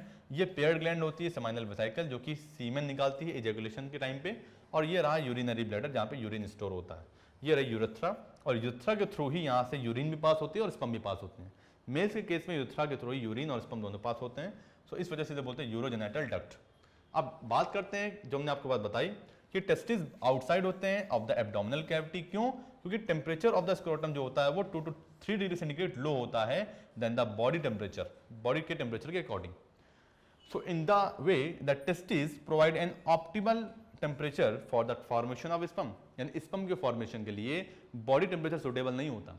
बॉडी टेम्परेचर से 2 to 3 degree centigrade low temperature चाहिए होता है, और इस टेम्परेचर को मेंटेन करने के लिए, अचीव करने के लिए टेस्टिस को बॉडी के बाहर जाना पड़ता है या बॉडी के बाहर रहना पड़ता है स्क्रोटम नाम के पाउच में। So for the formation of sperms and the sperms formed in testis comes out and get stored temporarily in the epididymis. जो आपके स्पर्म बनते हैं वो टेस्टिस में बनते हैं, वो बाहर आते हैं और टेम्परेरीली स्टोर हो जाते हैं एपिडिडाइमिस में। ठीक है जी। अब बात करते हैं फीमेल के रिप्रोडक्टिव सिस्टम के बारे में। फीमेल के रिप्रोडक्टिव सिस्टम की अगर बात की जाए तो उसमें मेनली ऑर्गन्स कौन से होते हैं? ओवरीज, जो कि आपके प्राइमरी सेक्स ऑर्गन होते हैं, आप जानते हैं। ओवरीज के अलावा सेकेंडरी में कौन से ऑर्गन आते हैं? Like oviduct, fallopian tube which is also called fallopian tube, uterus होता है, वजाइना होती है, सर्विक्स होती है, ये सारे पार्ट्स होते हैं। अब women has 2 ovaries, 1 pair ovary होती हैं या 2 ओवरीज बोल दीजिए। Ovaries are the primary reproductive organs in a women और फीमेल, ये बात भी इंपॉर्टेंट है। प्राइमरी मींस ये 2 काम करेगी। प्राइमरी सेक्स ऑर्गन का मतलब होता है कि ये गैमेट भी प्रोड्यूस करेगी और साथ में हार्मोन्स भी प्रोड्यूस करेगी। तो गैमेट्स और हार्मोन दोनों चीजें प्रोड्यूस करती हैं ओवरीज। इस डायग्राम को देखिए, आपको साफ साफ यहाँ पे यूट्रस दिख रहा होगा, नीचे नैरो पार्ट सर्विक्स है, ये वजाइना है, ये ओवरी आलमंड शेप दिख रही है जो कि प्राइमरी सेक्स ऑर्गन होता है। ये रही हमारी ओवरी, ठीक है, और ये रही फैलोपियन ट्यूब, ओविडक्ट या फैलोपियन ट्यूब रही है हमारी, ये यूट्रस रहा हमारा। ठीक है जी। चलिए आगे बढ़ते हैं और समझते हैं। One of the oviduct contain an ovum, है ना। हर मंथ जब मेंस्ट्रुअल साइकिल होती है तो अल्टरनेट फॉर्म में ओवरी से ओवम निकलता है या एग निकलता है, release by the ovary during the ovulation, और जब ओवुलेशन होता है तब। Only one sperm fuses with the ovum और egg in the oviduct to form a zygote, ये बात भी इंपॉर्टेंट है। बहुत सारे स्पर्म पहुंचते हैं बट सिर्फ और सिर्फ एक ओवम ही फर्टिलाइज कर पाता है एक एग को। क्लियर? ये बात बहुत इंपॉर्टेंट है, एक ही स्पर्म फर्टिलाइज कर पाएगा एक ओवम को। दिस इज कॉल्ड फर्टिलाइजेशन, और एग और स्पर्म के फ्यूजन को बोलते हैं fertilisation. And thus the fertilisation of the ovum और eggs takes place in the oviduct, ये बात बहुत इंपॉर्टेंट है कि जो फर्टिलाइजेशन का प्रोसेस है वो ओवम ओविडक्ट में ही पाया जाता है। डेवलपमेंट ऑफ एम्ब्रियो की बात करते हैं। एम्ब्रियो का डेवलपमेंट कैसे होता है? जाइगोट डिवाइड करेगा बहुत तेजी से, किसके थ्रू? माइटोसिस के थ्रू। माइटोसिस के थ्रू जाइगोट डिवाइड करता है। As it moves down slowly in the oviduct, this hollow mass of cells now called embryo. अब इसे क्या बोल देंगे बताइए, एम्ब्रियो। ये एम्ब्रियो जो होता है धीरे धीरे ग्रो करता रहता है। And the embedding of embryo in the thick lining of the uterus is called implantation. ये बात भी बहुत इंपॉर्टेंट है, यानी कि यूट्रस की वॉल में जब ये एम्ब्रियो डेवलप एम्बेड हो जाएगा, चिपक जाएगा, इस प्रोसेस को बोलते हैं इम्प्लांटेशन। और इम्प्लांटेशन ही मार्क करता है प्रेगनेंसी को। बहुत सारे बच्चों ने प्लेसेंटा पूछा था, आइए उसके बारे में डिस्कस करते हैं। प्लेसेंटा एक तरह का टिश्यू होता है जो कि तब बनता है जब प्रेगनेंसी हो जाती है, और ये डेवलपिंग फीटस और मैटरनल बॉडी, मम्मी की बॉडी के बीच में बनता है, मैटरनल बॉडी के बीच में बनता है। फायदा क्या होता है, वर्क क्या होता है, फीटस से आने वाली जितनी भी कार्बन डाइऑक्साइड, वेस्ट, यूरिया और हार्मोन्स होते हैं वो फीटस की बॉडी से कहाँ चले जाते हैं, मदर की बॉडी में चले जाते हैं प्लेसेंटा के थ्रू, क्योंकि प्लेसेंटा से निकलती है अम्बिलिकल कॉर्ड और वो फीटस से जुड़ जाती है जाके। ये अम्बिलिकल कॉर्ड, अम्बिलिकल कॉर्ड में ब्लड सप्लाई भी होती है, ठीक है, और ये प्लेसेंटा, ठीक है। और जबकि मदर की बॉडी से न्यूट्रिएंट्स, खाने पीने की चीजें, ऑक्सीजन, एंटीबॉडीज, विटामिन और वाटर फीटस की बॉडी में पहुंच जाते हैं। यानी सीधी सी बात है, प्लेसेंटा का काम होता है कि मदर की बॉडी से अच्छी चीज ले लो, फीटस को दे दो, क्योंकि फीटस अभी छोटा है, खाना नहीं बना पाएगा। न्यूट्रिएंट्स, O2, एंटीबॉडीज, विटामिन सब मिल जाएंगे फीटस को मम्मी की बॉडी से। जबकि उसकी बॉडी में बनने वाले जो मेटाबॉलिक वेस्ट होंगे like carbon dioxide, urea, hormones, वो सब मदर की बॉडी में चले जाएंगे और मदर अपनी बॉडी के यूज करके निकाल देगी बॉडी के बाहर। क्लियर? चलिए अब आगे पढ़ेंगे, इस डायग्राम को देखेंगे मेंस्ट्रुअल साइकिल के बारे में। मेंस्ट्रुअल साइकिल एक मंथली साइकिल होती है, 28 डेज की साइकिल होती है, ये बात इंपॉर्टेंट है। फीमेल्स में होती है, यूट्रस की ब्लीडिंग होती है। मेंस्ट्रुअल फेज में 1 to 5 डेज तक ब्लीडिंग होती है।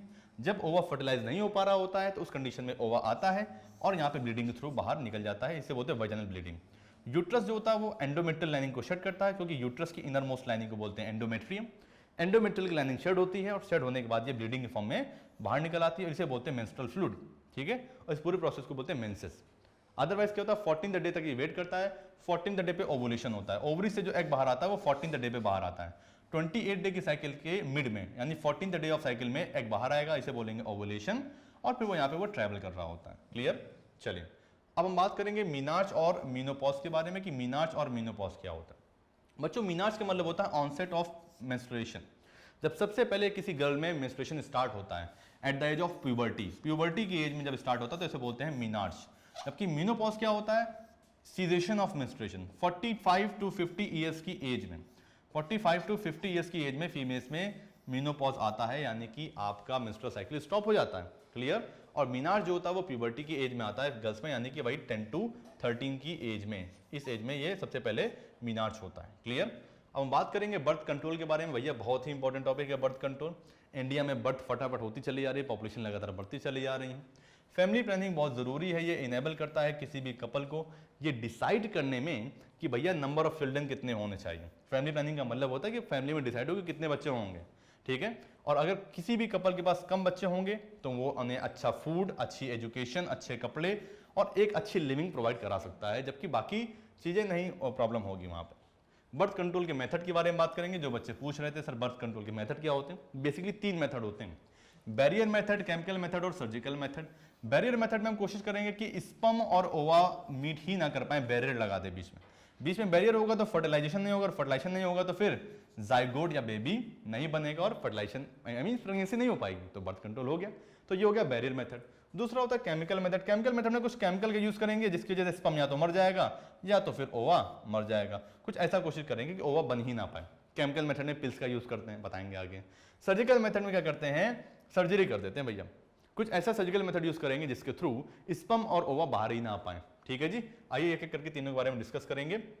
चलिए जी, यहाँ पे देखिए सबसे पहले हम डिस्कस करेंगे ये कुछ हमारे वेरी इफेक्टिव मेथड्स हैं, लाइक इंट्रायूट्राइन डिवाइस, इम्प्लांट, ये हमारे हो गए, इनका यूज करते हैं प्रेगनेंसी को रोकने के लिए। कुछ ओके मेथड है जो मीडियम वर्क करते हैं, लाइक हार्मोनल रिंग्स हैं, ओरल कॉन्ट्रासेप्टिव पिल्स हैं, कॉन्ट्रासेप्टिव इंजेक्शंस हैं, ओके वर्क करते हैं, मीडियम वर्क।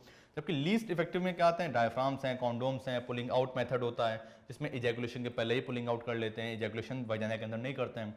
फिर trekking your cycle means menstrual cycle के टाइम पे क्वाइटस नहीं किया जाता, ठीक है। आगे आते हैं, बढ़ते हैं सर्जिकल मेथड। सर्जिकल मेथड तो सबसे ज़्यादा यूज़ होता था इंडिया में पहले। तो सर्जिकल मेथड में क्या करते हैं, बर्थ कंट्रोल का बहुत ही अवेलेबल मेथड है, मेल्स में के लिए भी है और फीमेल्स के लिए भी है, मेल फीमेल दोनों में ही यूज़ होता है ये।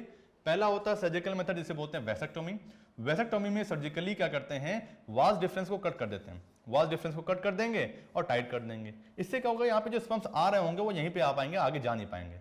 और यहाँ पे जो ग्लैंड्स का सिक्रीशन यानी सीमेन होगा वो तो जाएगा, बट सीमेन विदाउट स्पर्म होगा, उसमें स्पर्म्स पहुंच ही नहीं पाएंगे। तो इसमें मेल्स की वास डिफरेंस को कट कर देते हैं, स्पर्म नट को कट कर देते हैं, इसे बोलते हैं वेसेक्टोमी। जबकि अब बात करें फीमेल्स में होने वाले सर्जिकल मेथड को बोलते हैं ट्यूबेक्टोमी, क्योंकि इसमें क्या करते हैं, फीमेल्स की जो ओविडक्ट होती है उसके स्मॉल पोर्शन को कट कर देते हैं, रिमूव कर देते हैं सर्जिकली ऑपरेशन से, और उसको लाइगेट कर देते हैं, बांध दिया जाता है फैलोपियन ट्यूब को। अभी डायग्राम आपको दिखाऊंगा, जिसकी वजह से क्या होता है कि जो ओवा होता है वो फैलोपियन ट्यूब में आगे बढ़ ही नहीं पाता, एंटर नहीं कर पाता है, ओविडक्ट में आगे वो एंटर नहीं कर पाएगा। And the surgical procedure carried out in the female is called the tubectomy, और इसे बोलते हैं ट्यूबेक्टोमी। फैलोपियन ट्यूब को काट के बांध देना, देखिए सेम बिल्कुल वही है, फैलोपियन ट्यूब को यहाँ पे काटा गया और यहाँ पे काट के दोनों को बांध दिया गया, इसे बोलते हैं हम लोग ट्यूबेक्टोमी। क्लियर? चलिए अब आगे बढ़ते हैं, बात करेंगे सेक्सुअली ट्रांसमिटेड डिसीज के बारे में कि ये सेक्सुअली ट्रांसमिटेड डिसीज और एसटीडीज क्या होती हैं। तो बहुत ही इंपॉर्टेंट और लास्ट टॉपिक चल रहा है हमारे सेशन का, बहुत इंपॉर्टेंट टॉपिक है, पेपर में बहुत पूछा जाता है, अच्छे से पढ़ के आइएगा। सेक्सुअली ट्रांसमिटेड डिसीज, एसटीडीज बोलते हैं शॉर्ट में इसको।